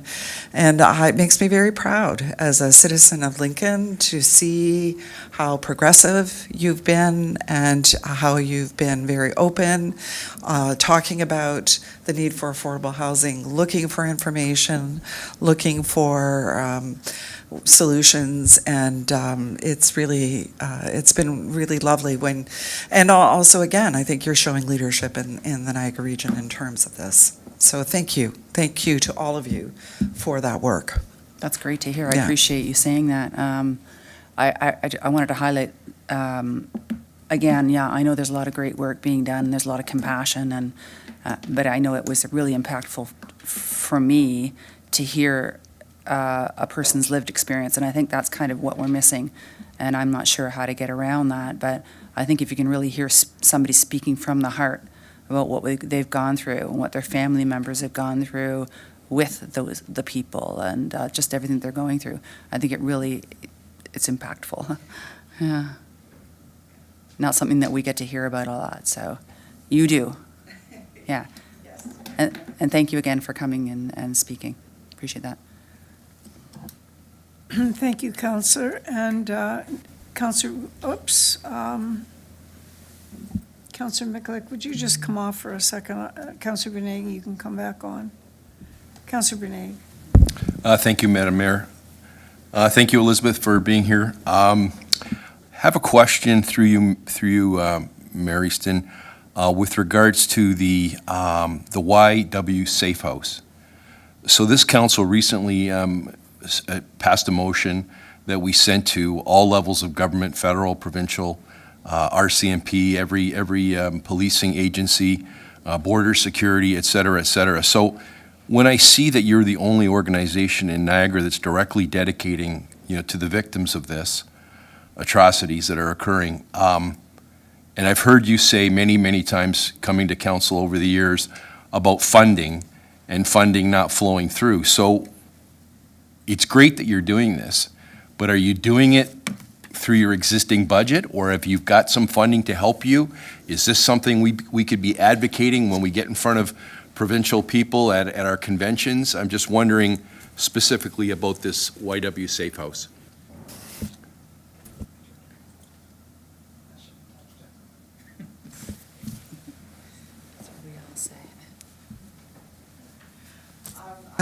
Okay, thank you. Through you, Mayor. So the Safe House is, now first I want to qualify, there are certainly agencies that are doing work. We are the only residential program. We work with various community partners. In fact, I was in a meeting today. We were talking about, we're going to be forming a coalition of service providers so we can have a more streamlined system. But we are the only residential program dedicated to survivors. That program is actually funded through the Provincial Anti-Human Trafficking Strategy, which was it was a strategy that was started piloted 5 years ago, now 7 years ago, 7 years ago. So we've now had an extension to that funding for 1 year periods this past year and this year. Coming up, we will now have one more extension of that project while we await the final evaluation of the pilot, with the hopes that we will continue to be refunded. The program is always full. The Niagara community is one of the top 5 communities for trafficking in Canada. It's certainly a needed program. If anything, it would be wonderful to expand it. So when you're talking to your provincial counterparts, it's about talking about where, the evaluation and ensuring that this program and any other programs that have been funded through the strategy continue, because the need's not going away. That's great. Thank you very much, Madam Mayor. If I can follow up with another question. So Elizabeth, you're very well aware, you've been part of the meetings, part of the Housing Task Force, you're very well aware what's happening. So we have a wonderful opportunity with the BDSS precinct, and I know the YW purchased a building on Spruce Street right in front of the precinct, B's Place. I'm just wondering, I know you've got a lot of irons in the fire, but I'm just wondering what the plans are for that building moving forward. So B's Place, it's on Maple. We are actually slowly transitioning it. It's been affordable housing for seniors, but we are now using some of the units as the seniors move on to other housing for our transitional housing program. I'm excited to know about, I'd like to see what the development will be with BDSS. I'm excited about the fact that, council, you are looking at dedicating space for an affordable housing development. There are opportunities right now through Build Canada Homes and some of the other programs through CMHC. And I've had some conversations, well, a further development would be amazing, right? I'm reading between the lines. Stay tuned. Thank you very much. Thank you, Madam Mayor. It was all very hopeful, though, wasn't it?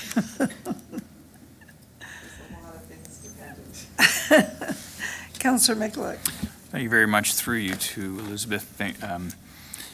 I want to talk to you about, like, there's a slide here, our programs, and, you know, one of the things I'm particularly looking at is the skills development. And I'm wondering how is it determined which programs or what sort of skills people that come to you are determined, or the need, or possibly demand? And it's probably a similar question I could be asking Village of Hope or Community Care West Niagara, because I think it's important to teach these life skills, or to teach these skills that could save people money, especially those that don't have a lot. So take, for example, your vehicle or your house.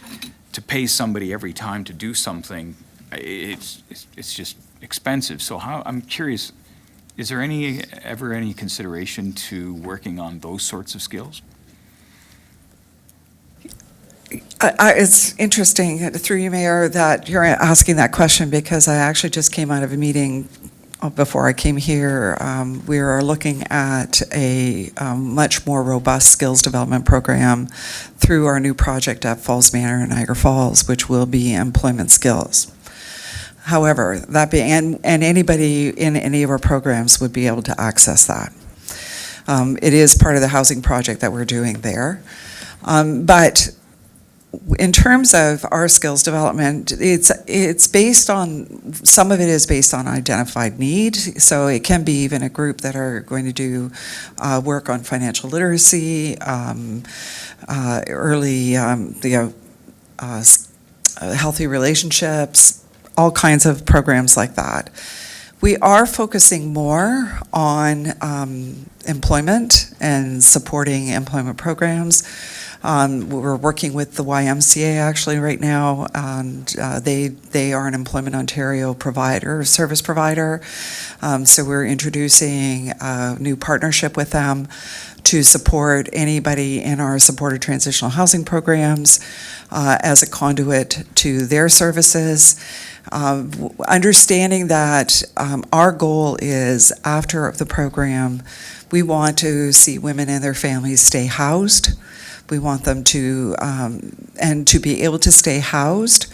Often that is talking about their financial position. So improving their financial position, whether it's through employment, upskilling, any number of avenues like that, is really part of the work that we do with those families. And now we have this new partnership with the YMCA, so it will be another step in terms of that work. So I hope that kind of answers your question, because it is really an important piece of what ensuring success and stability. Thank you. I just bring it up because, we do have that BDSS site, and, I walk in that shop, it's a large shop, and then I've had people actually ask me, like, it would be nice if there was a course on how to change a flat tire, how to put washer fluid in your car, how to do those sorts of things that a lot of people take for granted that know how to do it, but then there's those that, they go on, or how not to get ripped off. I think that would be a good course to, a good skill to learn. So I bring that forward, just, something to think about, to try to help these people save money, especially when they work so hard for it and don't have a lot of it. So just something to think about. Thank you. Thank you very much. Thank you, Elizabeth. And again, I want to thank you for your staying engaged as the community evolves its own education around what's really happening in our communities. And of course, you've heard this before, as have some of the rest of you that are in the business of knowing who needs housing. But it's not always a popular subject when it comes through as a planning application, as you know. So to have information, this is your lived experience as a person who works in this area every day, and that lived experience needs to come forward, and we're starting to see more of it now, and we're very encouraged that professional organizations would come forward and make sure that our community is appropriately brought up to date on how serious things are. The issue of trafficking is of great concern, and it's actually quite horrifying. And so it's not comfortable talking about it, but it is a reality, and we are in that corridor. And so we need solutions to these issues. I'm very pleased that, are you still on the select committee? I believe you are.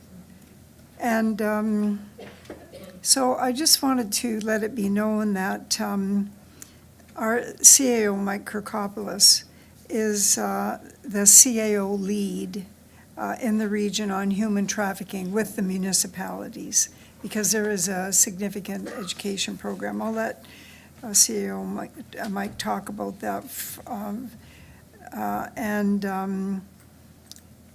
I think he may have a suggestion that you can carry on with. So CAO Kirkopoulos, if you wouldn't mind just addressing this issue briefly. Through you, Madam Mayor. Hi, Elizabeth. How are you? I think as the mayor highlighted, I am the CAO lead, but definitely would love to connect some of the work we're doing around with TOES and Brock with the Y and see if there's some partnerships there or some synergies in terms of bringing various agencies together. So definitely I can reach out to you offline, but wanted to highlight that. I'm aware of the work of TOES and the Code of Conduct, and it certainly fits into that general understanding of the issue and the need for education and prevention. So happy to have that conversation.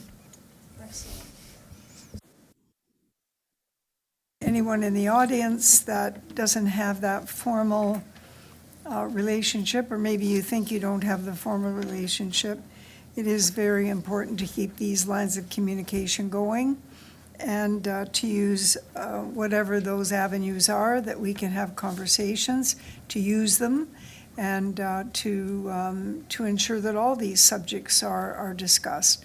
This is not about communities growing and all kinds of bad people coming in. These are signs of the times, and they are very challenging. There's no question about it for everyone that's involved. Thank you, Elizabeth. It's always a pleasure. And let's hope it warms up before February 28th. Thank you so much. Thank you.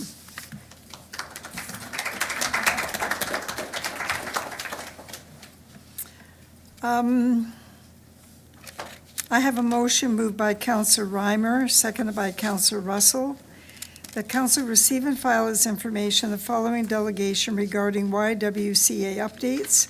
Elizabeth Zimmerman, Executive Director. Madam Clerk, would you please open the vote? And the vote's open.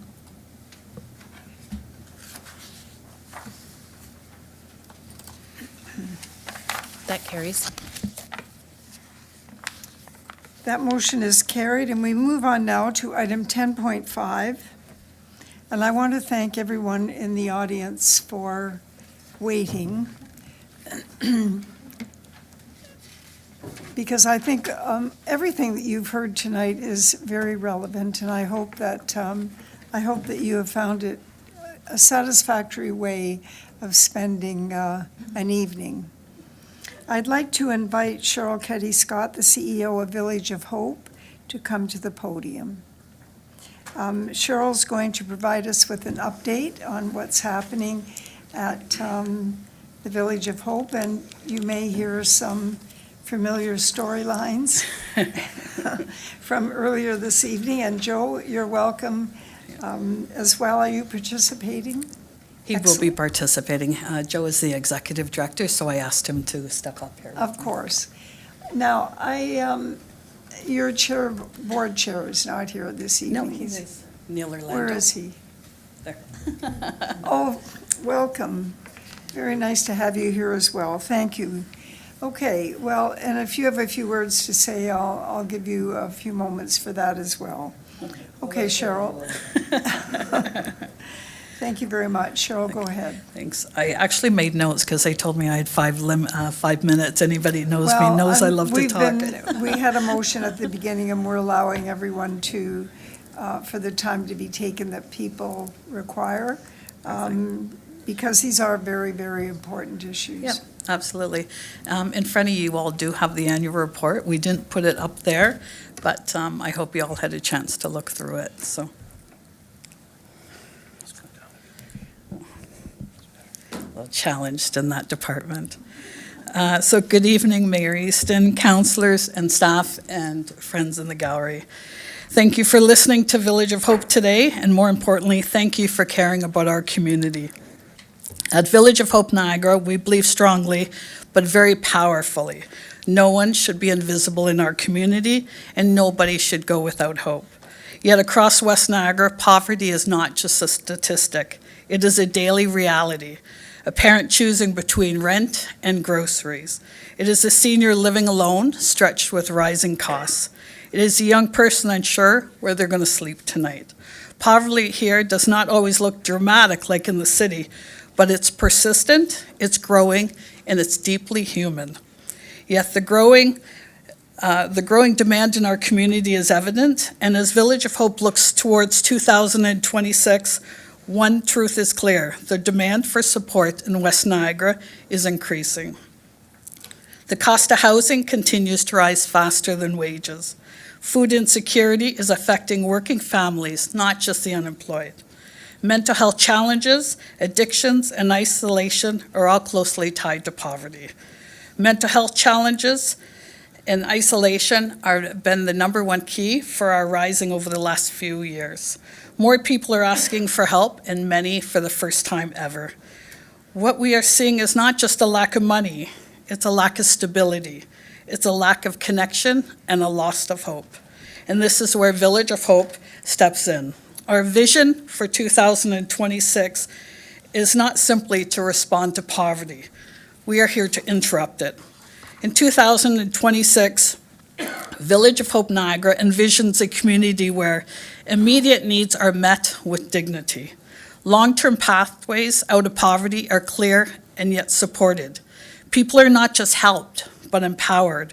Hope is restored along practical assistance. We believe real change happens when compassion meets action. How will we help, you say, Village of Hope? Number one, meeting urgent needs without judgment.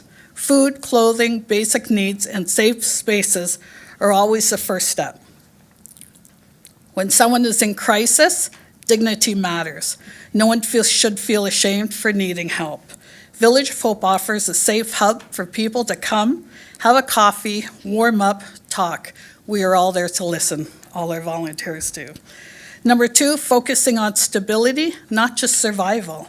Poverty is not solved by one meal or at one moment. We are committed to walking alongside people as they move towards stability through connections, mentorships, referrals, and constant care. Three, strengthening community partnerships. No single organization can solve poverty alone. By working alongside local agencies, faith groups, business groups, volunteers, we multiply our impact and we reduce that gap in services. This includes the Town of Lincoln, the representatives, and staff. Four, investing in people and not just programs. Every person who walks through our door has a story, they have a strength, and they have potential. Our work is rooted in relationships, trust, and believe that change is possible. Number five, advocating for help. Hope is not passive. It is the courage to believe tomorrow can and will be a better day, and the determination to make it happen. Village of Hope strongly believes that changing lives is positively going to impact our community. Why this matters? When we address poverty, we are not just changing individual lives, we are strengthening our entire community. Children do better in school, families become healthier, neighborhoods become safer, and people begin to believe again in themselves and each other. But it's a shared responsibility. Our vision for 2026 cannot be achieved by Village of Hope alone. It requires volunteers who give their time, donors who give generously, partners who collaborate, advocates who speak up, in a community that refuses to look away. Poverty thrives in silence. Hope grows when we show up. As we look further into 2026, our commitment is clear. Village of Hope will continue to stand in that gap, meeting needs, restoring dignity, and building pathways to better futures. Because hope is not just something we offer, it's something we build. Thank you very much. I just need water. It's so dry. Thank you. Joe, if you wouldn't mind, are you going to speak? No, Madam Mayor, I'm just here for moral support. Unless there's a question, he's going to answer it. That's a good Yeah. attitude. In to your have. annual report, I have included the numbers and everything. Right now, we're being audited as of every year, so when I get those financials, I will forward them to you. Okay, well, that would be very helpful. All right, councilors, any questions? All right, we're going to start with Councilor and Deputy Mayor Mike Michalek. Go ahead, Mike. Thank you very much, Mayor. Through you to Cheryl and Joe. Thank you for all you do, all your volunteers as well. Question I have is with regards to, there's the number of families you serve, there's a number of people that you take care of. Trying to get an idea, like, where are these people from? Are they local people to the Ward 3-4 area, like Jordan Vineland area? Are they from St. Catharines? Are they from all over? Are they from Brampton? What sort To of come from the clientele town do of you- Lincoln. We do have stats of what percentage in each. The highest percentage is in Vineland. Beamsville, I think, was around 30%, and then Vineland, Camden, and Jordan. So Okay. the town of Lincoln. Okay, so, and another question I have is there any surprises that you're seeing? This is nothing new. This has been, always a challenge, in any municipality. Yeah. But in the last, let's say, few years, or, are you seeing anything that's new? And I'm asking that question in particular towards the senior population. Yeah. Where I'm not sure if their pensions are keeping up with inflation. Yeah, well, It's yeah. getting expensive for anybody to live, and seniors don't have it. They don't have the ability to go out and get another job, or, Yeah. they have to make do with what they have. And I don't want to see them refinance their houses No. to be able to pay their bills and this sort of thing. So I'm curious, like, what are you seeing from that Well, perspective? definitely, the senior population is increasing, right? I mean, they're on a fixed income, everything's increasing, but yet their income is the same, maybe rising a little bit. So definitely, our seniors have definitely increased, but more families just struggling, right? And I would say 75% of our people are the working poor, right? They're working, just not enough at the end, right? So okay. it's very challenging. So it's just, it's the word paychecks are not enough. Yeah, and I mean, there's no easy answer, but I mean, through our programs and that, we're really trying to make a difference. Our budgeting is really huge, where we're trying to work with our clients, and we work with them to kind of define that needs and wants, because sometimes it does get blurred, so. Okay, terrific. Just Yeah. a couple questions I have, immediately, but there's a number of others, and I don't want to ask them all, but I'm sure others would have, so thank you. Councilor Brunet. Thank you, Madam Mayor. Thank you, Cheryl and Joe, and Chair Orlando for being here this evening, and all the volunteers that are here as well. Just a couple questions with regards to just the differences. When I look at some of the other organizations and agencies, maybe West Lincoln Community Care, Project Share, Reach Out Center, and Port Cares, Pelham Cares, Community Care West Niagara, a lot of them are involved in the Feed Niagara and Feed Ontario. And I see in 2022, you worked with, you kind of initiated a program with Open Arms in Welland, and you call it the Food Exchange Niagara. So I'm just wondering if you could speak to what you're doing with Food Exchange that's different and why you might not be participating in Feed Niagara. I don't know if that's two different questions or they flow into each other, but I'm just curious. Well, without getting too political, Food Banks Canada and Feed Niagara unfortunately doesn't have an open registration. So even if Village of Hope wanted to join and belong to Feed Niagara, we can't. There's no application form. They only open it up to 10 organizations, and that's it. So we, a few years ago, contacted them through legalities, and nope, there's no open application. So that puts it into that. So we joined with probably 5 to 8 organizations back in 2022, and we said, you know what, I believe that we need to work together. If we're going to make impact, we need to work together. So we got other community organizations, all the way from Hamilton to Niagara Falls, who were like-minded, who wanted to share, but yet wanted to make an impact. So we started Niagara Food Exchange. So when we have too much of something, because sometimes we get abundance of something, we will send it to them and they'll trade with us, which is amazing. So it's been working out really well. Joe's kind of cute at that, if you want to add. No, thank you, Madam Mayor. No, I think Cheryl covered it really well. The Feed Niagara issue, it's complicated. There's different layers to it. But I think Cheryl touched on the significant the points. Yeah, and just so you know too, since 2002, we have kind of gathered food in, bringing it into our community, and it was probably around 40,000 pounds of food, which is incredible. And that's working with a lot of different agencies all the way around, so.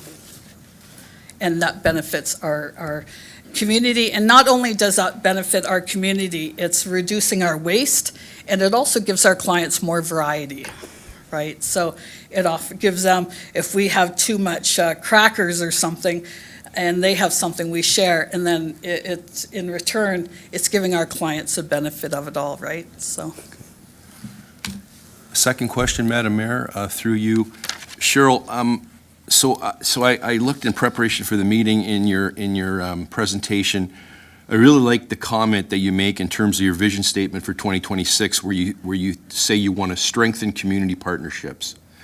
And you kind of touched on that, and you said no single organization can solve poverty alone, and you want to reduce the gaps. So, when I look at, and everyone that I talk to, every website I look at, everyone says the need is continuing to grow. Throughout the year, the shelves are bare, and then you try to replenish them. But when I look at just look at all the different people that are serving our communities. There's a lot of you, right? Whether it's Grimsby Benevolent, whether it's West Lincoln, whatever it is.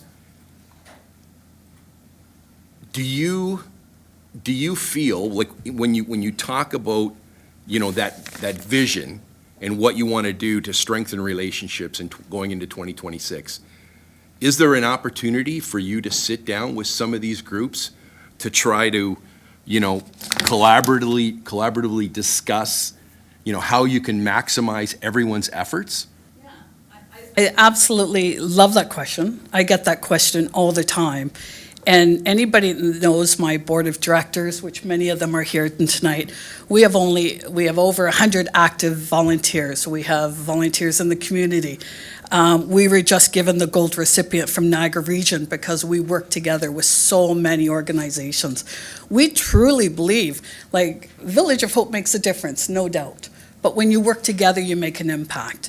And I've been doing this now for 42 years, a long time. But I've noticed over these years, we have walls. Let's take down the walls. And that was my argument with Feed Niagara. Feed Niagara in our community collects food, and it goes outside our community. When we're impacting 2,000 people in Jordan, more and more people are coming to us from Beamsville, Camden, because of our programs. Giving out food is important. Absolutely. Food insecurity is so important. But it's not high on my totem pole. I tell my volunteers, my staff all the time, it's get to know the people coming in there, because that's how you're going to solve poverty. Years ago, someone said, you can't break the cycle of poverty for 7 years. I said, watch me. Because if you get to know the people coming in, maybe it's just a car repair that made them come to our place because they fell behind on rent because they paid that car repair. We've seen that many times, right? But when you work together, you have better referrals, you have better communications, and you can wrap around a client to truly make that impact. We do rent subsidies, and I wrote it down here, but I think I know in my head. In 2024, we had to reside 35 people out of our community, uproot their children, uproot their families, and move to St. Catharines because they couldn't afford to live here. So we had rent subsidy programs, but we did everything. In 2025, it was 28. I said, we got to get that number lower. We got to keep our families in our community. I raised 3 kids here as a single mom. It's hard. But if we work together, we can keep our families in our community. Like I started off my thing, no one should be invisible. Nobody should be left behind in the town of Lincoln. I think this is the most amazing community, but it's a community for everybody. And we need to recognize that. And we need to stand up and represent them just as much as everybody else, right? It should be equal opportunities for everybody. But working together, coming back to that, absolutely. That's what we need to do if you really want to make an impact, right?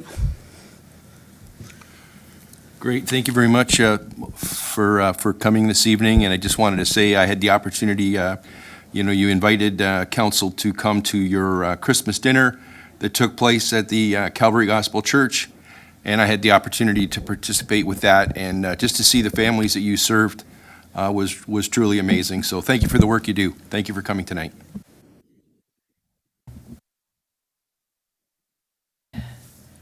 Thanks very much, Councillor Brunet. Councillor Njima, you're next. Thank you, Madam Mayor. Thank you for coming and presenting today. Appreciate that. I'm gonna read a quote to start off my question. Food bank usage is widely viewed by experts and advocates as a direct symptom of policy failure rather than a sustainable solution to hunger. What is needed is robust social policy.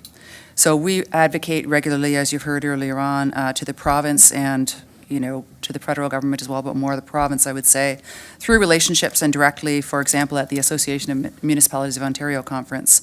You talked about long-term pathways out of poverty being established. That's one of your goals. Connections, referrals. So in our work, when we approach the province and the federal government, what would you suggest that we focus on in an ask? I think again, like I say, food insecurity is really important, but we need to get to the root of the problem. We need to realize that everybody's story is different. Many of our people, when I say, 65 to 75% of people are employed, that's a huge issue, right? So whether it's wages, but it's also the cost, not just cost of food, it's a rippling effect of everything, right? So we need to have, roundtables discussions on what does that look like, right? Like we can do our thing there and we can talk about skills and we can talk about meal planning and we can do it at this level, right? But at the next level there, let's talk about more importantly, without labeling everybody. The question was asked to Elizabeth, which I was sitting there and I loved her answer when it said, you had asked about, I'd love to hear the stories.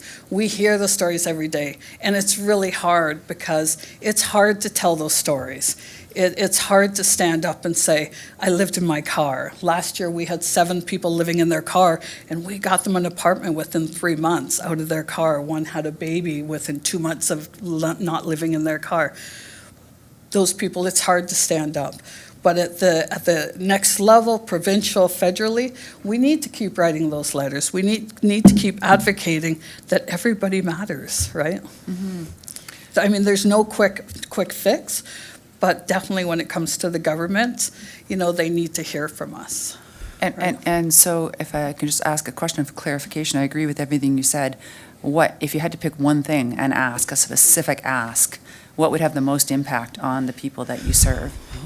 Rather than going in and saying, can you help all the people that are experiencing I think homelessness? they need to listen and not just go listen again to, there's so many great organizations out there, and you can say a lot of it stems down to mental health. But I always say the big difference with that is mental health, it's a well-being. Years ago, I worked with the Food Guide to come out with food costs of healthy foods and everything else. I think we need to determine, we need to listen and see what the root of the problem is. I mean, like I say, there's no quick answer that I could say other than they need to listen, they need to look at the unemployment. It's not about people on social assistance. What brings them to the table, right? What brings them in the doors of Village of Hope and other organizations? And I think that stems way back. But I would love to have that discussion more and sit down with you. I did think your comment about 75% of your clients are working. So Yeah. I think that's probably not the first thing somebody would think of when they think about people who need assistance from a food bank.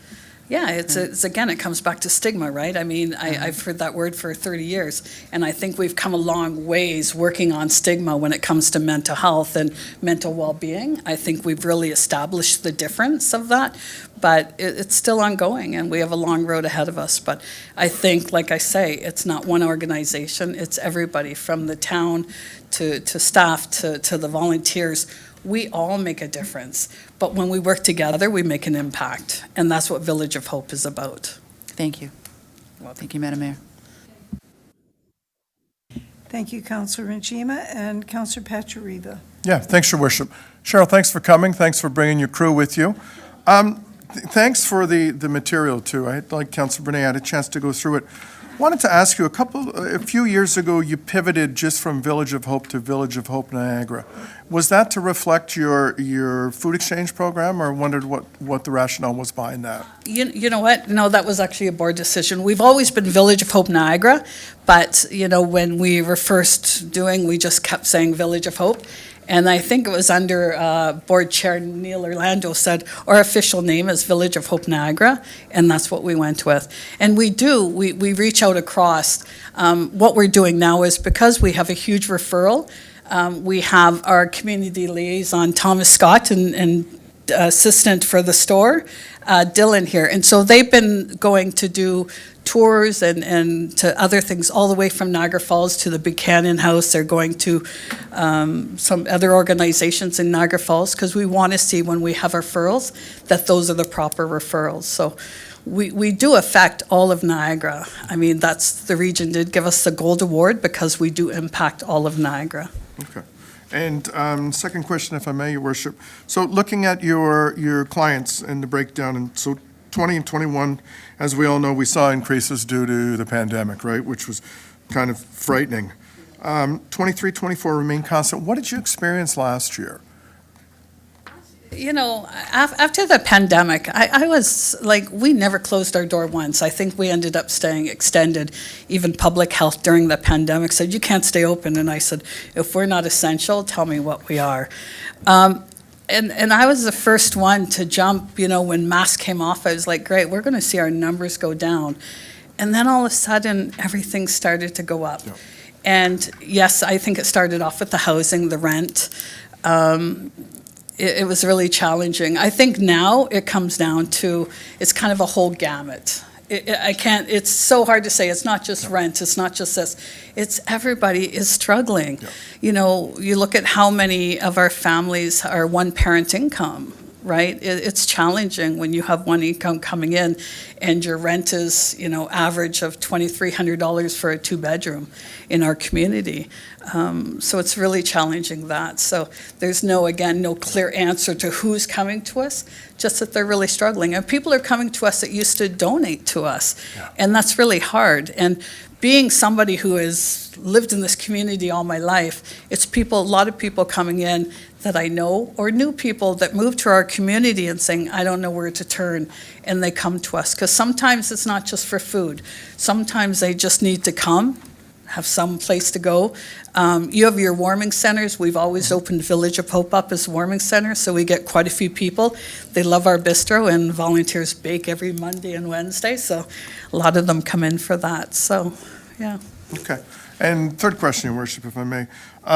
So if we take the numbers of the organizations locally and we put them all together, I mean, we're bumping up close to 15% of the population of the town of Lincoln using food banks.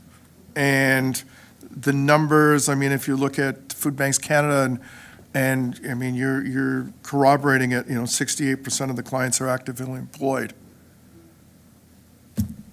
I mean, that scares the you-know-what out of me. And We were doing our stats. I had a few people when we were around the table and we were going through all our 25s and everything. And a couple of people said, oh, no, that can't be right. Let's go through everything again. And it is. And it's staggering to understand how many people are struggling. And like I say, I keep coming back to a car repair because we had a lady, her $700 car repair sent her back on everything. And next thing you know, she was in her car and lost her job at Niagara College. So we ended up fixing that car, thanks to a great garage in Vineland. And she's back at Niagara College, and we got her a basement apartment, and she's back on her feet. But just life happens, and that one bill can offset you into spiraling where you've already turned to your family 10 times. So your family has put up these walls. So we try to be that agency where people feel they can come in and talk to Joe or I or one of the volunteers or that. And like I say, nobody should have to leave their dignity at the door, right? yeah, well, the part about the car repair, I mean, they say that, the numbers when they come out that the majority of Canadians living paycheck to paycheck is going up, and a car repair at $750, I think is a bargain because, you're usually $2,500, $3,000, and I mean, is that rent, is that food? You need the car to get to work, so it's a vicious cycle. So Parents are choosing between food Yeah. on the table for themselves or their children. That's I never thought in my 60 years that I would see these kind of numbers, Yeah. right? And- especially here. Yeah, especially here, right? Being here all the time. And, we're going to Ottawa to work at the Ottawa Food Bank, and the guys are going to be serving in the soup kitchen there because I think it really is important that you see other communities and how things work. And they say, too, like when I was there like 10 years ago, they're like, oh, Cheryl, you're not going to believe what you see here. Like, all the numbers are going up, and that's why more important, when we had our board meeting and we talked strategically, we need to talk ahead, because I am probably one of the most optimistic people, but I think 2026 and 27 are going to be tough years. So budgeting and defining simple budgeting, not complicated, but just defining the needs and the wants. Is this a time to purchase this? Is that a need or is that a want? And that has really kind of made a big difference with many families that have come back to say, thank you so much. And you don't have to be registered at Village of Hope to go through any of our programs. We're open up for the community. So we really encourage everybody, if you need a little help, or to come in and sit and talk about they have a problem without registering, absolutely, right? Yeah, thank you very much, and thank you for again saying that, looking to work collaboratively, because I think that's a lot of the thing going forward, is we've got a lot of people not only duplicating service, but maybe serving the same people. So to get everyone in a room and say, okay, how can we do this better? Because what we're doing right now isn't working, right? So I look forward to that. Distributing and everything else, and that's why it's really important. Like, I would love to have a meeting with Feed Niagara, because There's food drives in our community, and then all that food is leaving our community. And when we're struggling and we're distributing anywhere from 10 to 20,000 pounds of food, we could use that food in our own community. And as a resident living in our town of Lincoln, and you officials and the staff and volunteers and that, we want to see that stay in our community moving forward. Thank you very much, Councillor. Thank you, Cheryl and Joe and Chair Neil. And if you wouldn't mind coming up, Neil, I have a question that I'm going to propose. I think we all know now that there's quite a significant movement in the community that involves a variety of very important organizations. And let's say that in the last few months, it's really been very much around the issue of homelessness. But we're really talking, when we're talking about what you're doing and what Community Care of West Niagara and others are doing, it really is, it starts with people that are just living on the edge. So there's quite a number of organizations that are becoming more active. We have faith groups that are active. We have some of the service clubs have been collecting information on different data sets that represent what's going on in the community. And there's no question about it, it's changing. And you know this better than we do. And so I think having more background is very vital. And Neil, as the board chair, I'm going to address my comments to you because it'll be you that has to convince the board that it's time to do something. So we've been actively pursuing shared services at the town. Subjects are different, money is different, groups are different, but that's the whole idea, bringing people together to find solutions. And that's about advancing a concept of a stronger, more connected community hub model, whatever that is. You can change the words, but it comes down to the same thing. So we've asked our CAO, Mike Kirkopoulos, to see if he could bring together like-minded community organizations. We've never formalized this, of course. And the language that's used in relation to this initiative is called an anchor institution table. I'm sure you hear it frequently. But it allows communities to identify opportunities to collaborate more effectively. It's actually quite heart-wrenching to hear these same stories. And I ran into, Cheryl, two people that were involved in the session that I think that Councillor Brunet was there as well. I've forgotten who was there.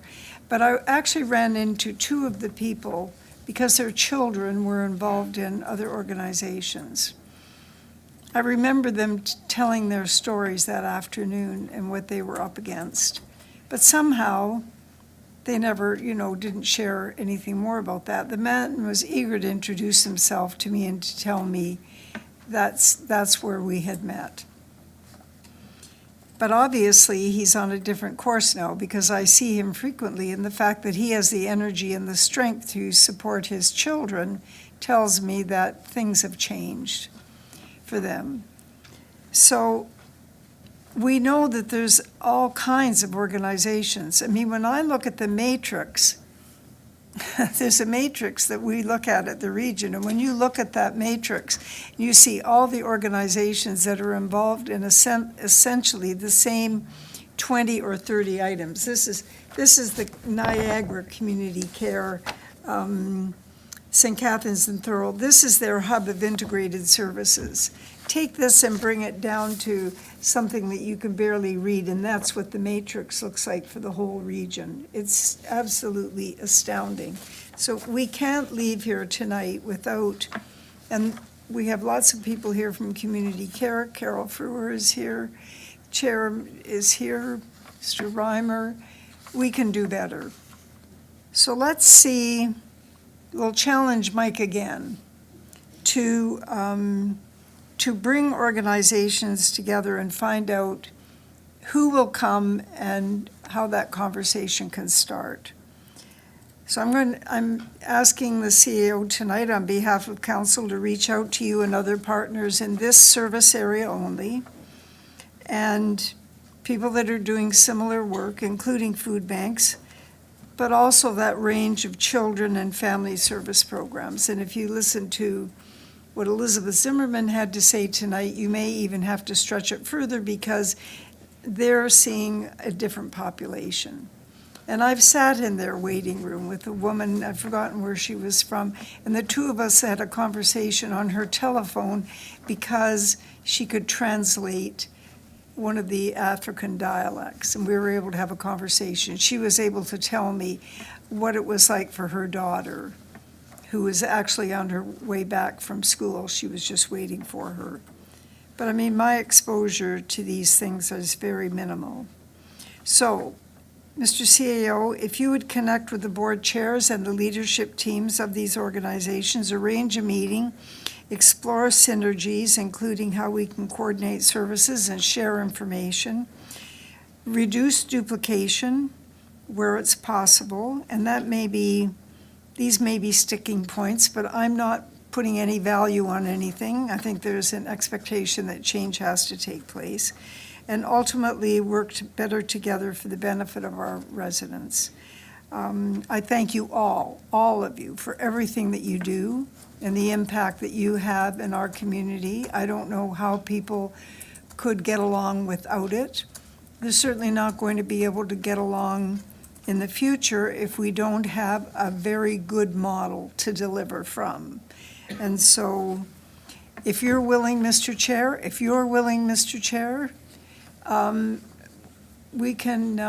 we should be able to at least go with good intentions and see what is possible. Stuart? You're with us. And Neil, you're with us. You're the leads, and that's where we need to start. There's any opposition at the board level for Village of Hope Niagara to enter into collaborative communication with any agency. In fact, Cheryl mentioned that we collaborate with a number of agencies region-wide. So there's no opposition at our board. In fact, I'd frankly be open to that discussion.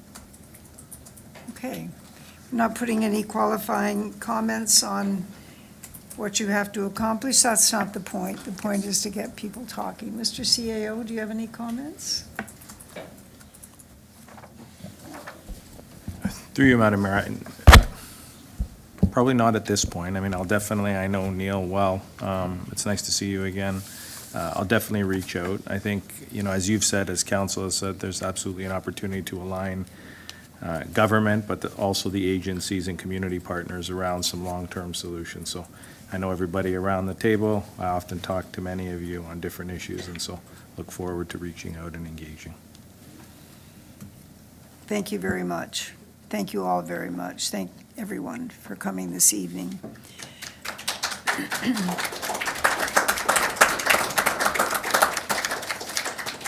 There are no further questions, and I have a motion moved by Councillor Pachariva, seconded by Councillor Ringima.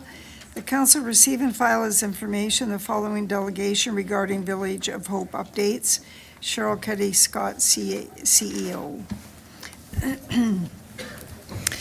And The vote is open, Madam Mayor. And Chair Neil Orlando. Madam Clerk, would you please open the vote? The vote is open.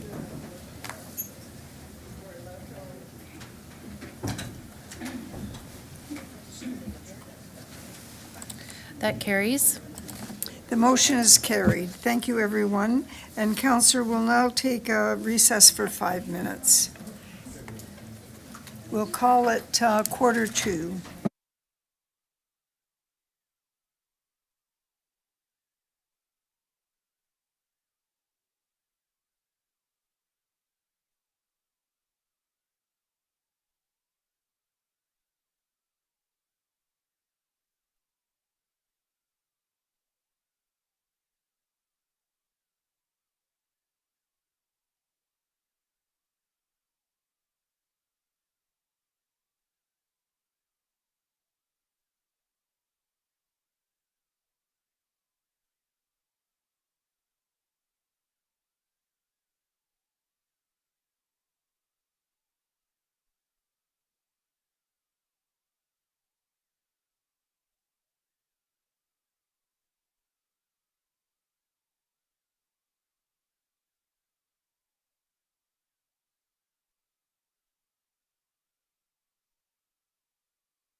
Thank you very much. We are at item 11, items for consideration, and we have none this evening. So we'll move on to item 12, which is a motion to approve previous council minutes. We're now considering item 12.1, council minutes of December 15th, 2025. Do members of council have any questions? I see none. I have a motion moved by Councillor Mikulik and seconded by Councillor Brunet that council approve the minutes of the following meetings of council minutes of December 15th, 2025. Madam Clerk, would you please open the vote? Vote is now open, Madam Mayor.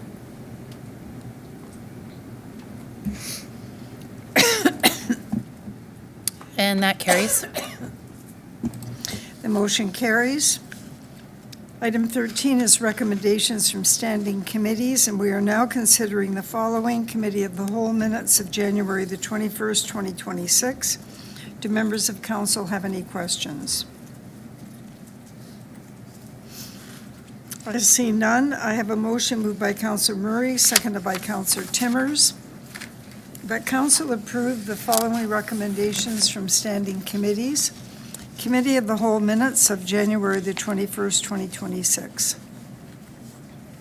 Madam Clerk, would you please open the vote? Vote is open.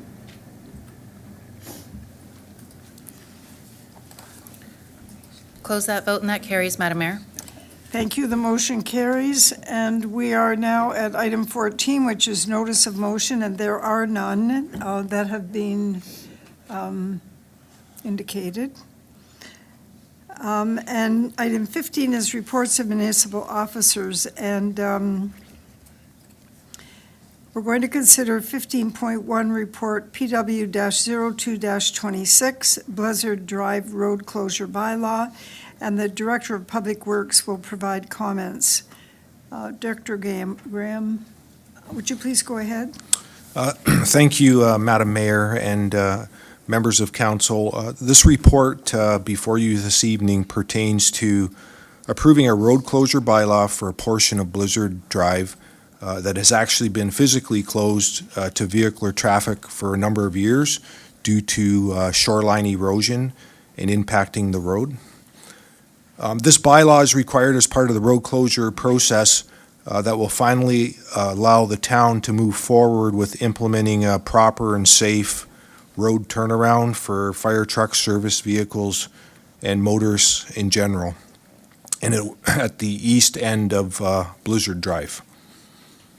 So in terms of some next steps, once council approves the road closure bylaw, the required lands that are outlined in the report will then get legally transferred to the town, and once the town receives legal ownership, our plan is to then construct a new road turnaround on the east end of Blizzard Drive late spring, early summer of this year. And with that, if anyone has any questions, I'd be happy to help answer those. Thank you, Madam Mayor. Thank you very much, Director Graham. Councilors, do you have any questions?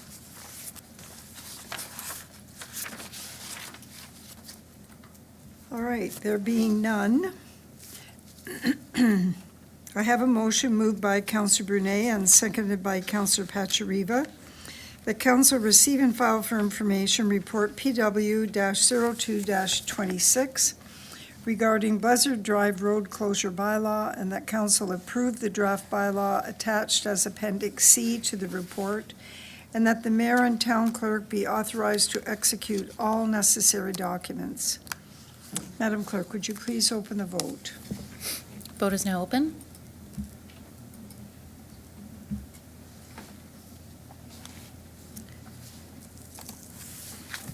That carries.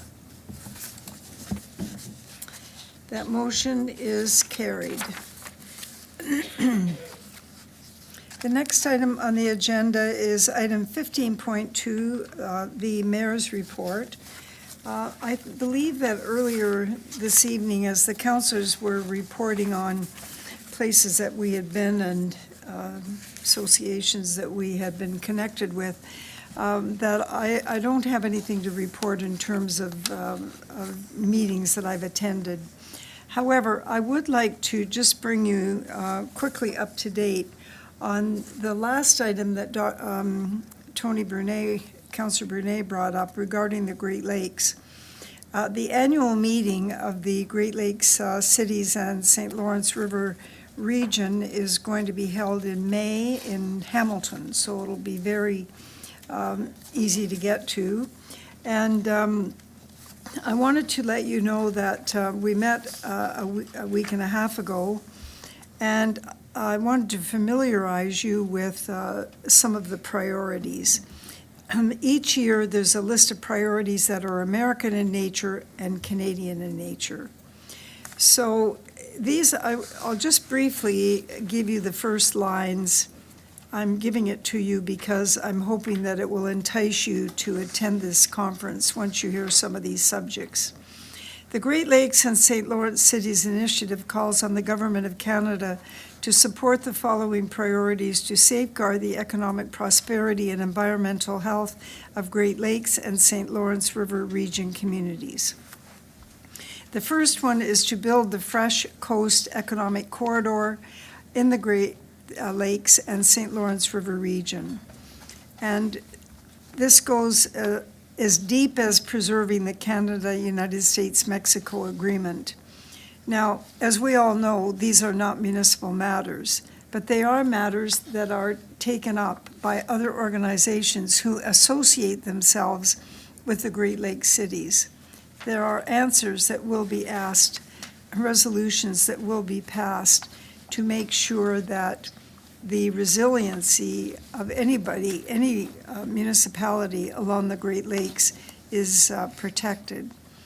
The Great Lakes regional economy has now been targeted at 12 trillion. That is what is being stated that the value is of that. These partnerships include municipalities and First Nations, and they're looking to attract 500,000 new businesses. Another priority is to expand maritime commerce on the Great Lakes and St. Lawrence Seaway. This does impact us here in Niagara considerably, and it's probably one of the reasons why Port Colborne and Welland and Niagara Falls and Niagara-on-the-Lake, St. Catharines and ourselves are involved actively in this organization. We need to make sure that both tourism as well as economic activities are prevalent, and there's a goal to attract 500,000 new businesses to our region over the next decade. And this is all part of the initiatives around expanding the value propositions within the region of Niagara, which the province are starting to invest in. The third priority is to strengthen freshwater communities and protect our precious freshwater resources by establishing a dedicated water and wastewater program delivered through the Build Community Strong Fund that prioritizes municipalities and First Nations and is coordinated with the Trade Diversification Corridors Fund to align local water infrastructure. There are many, many items that fall under that, depending on where you are in the province. It's more or less significant. And the last one is to protect communities, businesses, and housing from extreme weather. And this includes scaling up long-term federal investments in disaster resilience. And the chief is here tonight. And you saw the report that came through for West Niagara. So good to know that, we continue to have connections in that area and our leaders in that area. And also implementing climate-proof Canada Coalition recommendations. Reinstate the federal funding for shoreline erosion infrastructure. You'll know that we had made application for that, but things just seemed to dry up because there were reorganization happening at both the federal and provincial level. And to harness private capital to enhance resilience funding by tasking government agencies with developing innovative funding models that leverage partnerships with the private sector. and this is a new area. So just quickly, the city's initiative is a multinational coalition of municipal and Indigenous government executives representing communities in the Great Lakes and St. Lawrence River region who are working to promote economic prosperity and protect our fresh water for the benefit of current and future generations. And we are members, and we are active members. So that would be the content of my presentation this evening. I have a motion moved by Councillor Russell and seconded by Councillor Reimer that Council receive and file for information the following Mayor's report. Madam Clerk, would you please open the vote? Thanks, Madam Mayor, and that vote is open.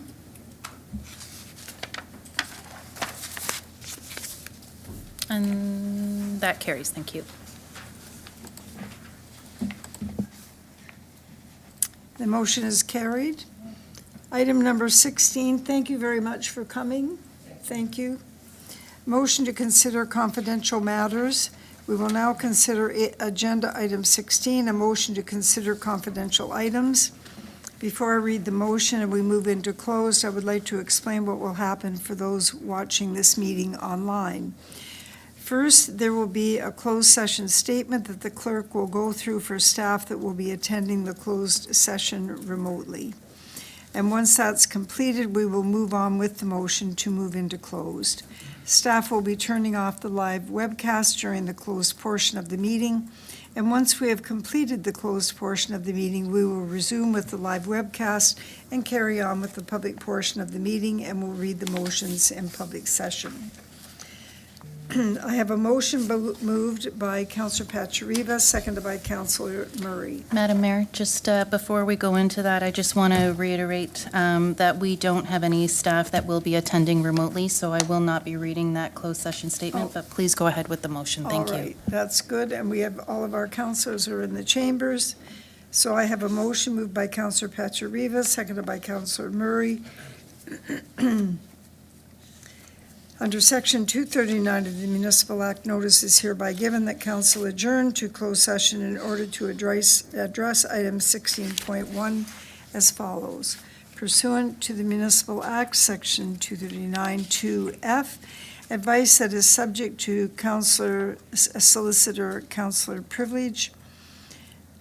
solicitor-client privilege, including communications necessary for that purpose, pertaining to 5205 King Street, Beamsville. I will now ask our clerk to open the vote.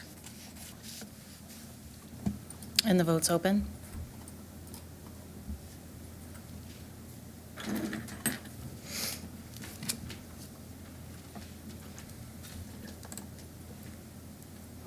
And that carries. Thank you. The motion is carried. The clerk will now proceed with the technical requirements to move into closed session and will advise us when we're ready to proceed. Thank you.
I have a motion moved by Councillor Timmers and seconded by Councillor Mikulik that council resume an open session. Madam Clerk, would you please open the vote?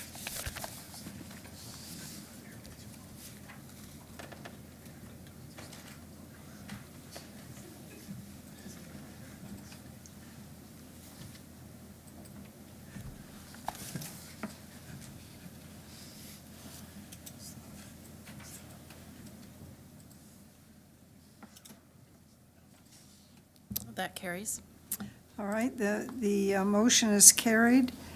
I have a motion moved by Councillor Pachariva and seconded by Councillor Brunet, that council receive and file the confidential update and that staff move forward as directed in closed session as it relates to item 16.1 pursuant to the Municipal Act Section 239-2F, advice that is subject to solicitor-client privilege, including communications necessary for that purpose pertaining to 5205 King Street, Beamsville.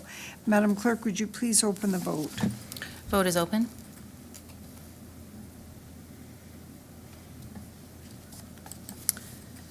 I'll close that vote, and that carries. Madam Mayor, I do need to put a motion on the floor to approve beyond the hour of 10 p.m. to continue any unfinished business as per the Town of Lincoln's procedural bylaw. I'll put that on the screen. Proceed.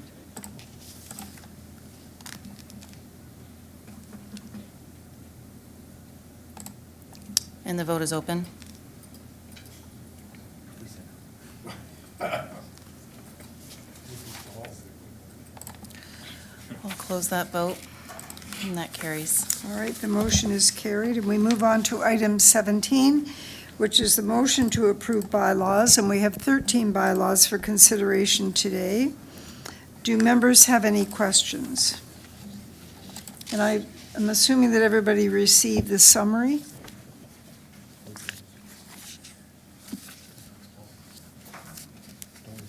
I see no questions. I have a motion moved by Councillor Reimer, seconded by Councillor Ranjima, that leave be given to approve the following bylaws. 2026-01, bylaw to provide for borrowing for current expenditures. 2026-02, bylaw to authorize the execution of a site plan agreement between the Corporation of the Town of Lincoln, 1219655 Ontario, Inc., together with any and all mortgagees that may be on title at the point of registration of the agreement. 2026-03, bylaw to declare Part 11, Plan 30R-16504 as part of the common and public highway system under the jurisdiction of the Town of Lincoln as part of Aberdeen Road. 2026-04, bylaw to establish and regulate a fire department for the Town of Lincoln. 2026-05, bylaw to appoint Gregory Hudson as the fire chief for the Town of Lincoln. 2026-06, bylaw to appoint William J. Blake as a deputy fire chief for the Town of Lincoln. 2026-07, a bylaw to authorize the execution of a fire protection services agreement with the Corporation of the Town of Grimsby. 2026-08, a bylaw to authorize the fire department established for the Town of Lincoln to participate in the Region of Niagara Mutual Aid Plan. 2026-09, bylaw to establish an emergency management program for the Town of Lincoln to authorize the execution of shared service agreements for the provision of emergency management services between the Town of Lincoln, Town of Pelham, Township of Waynfleet, Township of West Lincoln. 2026-10, bylaw to amend bylaw 2022-75, being a bylaw to delegate certain powers and duties to officers and employees of the Town of Lincoln. 2026-11, bylaw to designate the property known municipally as 4881 King Street in the Town of Lincoln as being of cultural heritage value or interest pursuant to the Ontario Heritage Act, RSO 1990, Chapter 018. 2026-12, a bylaw to designate the property known municipally as 2818 Prince William Street in the town of Lincoln as being of cultural heritage value or interest pursuant to the Ontario Heritage Act, RSO 1990, Chapter 018. Bylaw 2026-13, a bylaw to stop up and close a portion of the public highway on lands described as part of Lot 21, Broken Front Concession, in the former township of Clinton, town of Lincoln, designated as Parts 2 and 4 on Plan 30R-6395. Madam Clerk, would you please open the vote? Vote is open, Madam Mayor.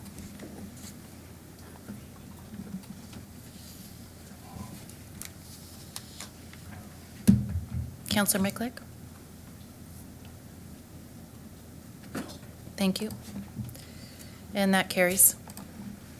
Item 18, a motion to confirm proceedings. I have a motion moved by Councillor Russell, seconded by Councillor Pachariva, that leave be given to introduce bylaw number 2026-14, being a bylaw to confirm the proceedings of council at its meeting held Monday, February the 2nd, 2026, being read a first, second, and third time, that bylaw number 2026-14 be enacted and passed, that the mayor and clerk sign and seal the said bylaw. Madam Clerk, would you please open the vote? Vote's open.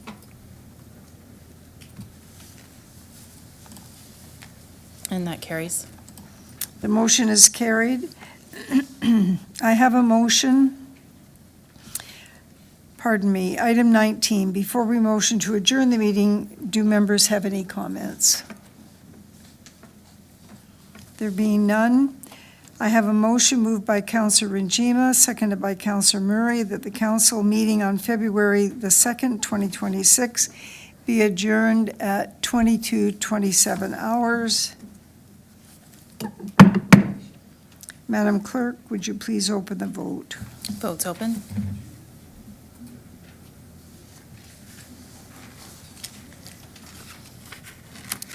Councillor Regima?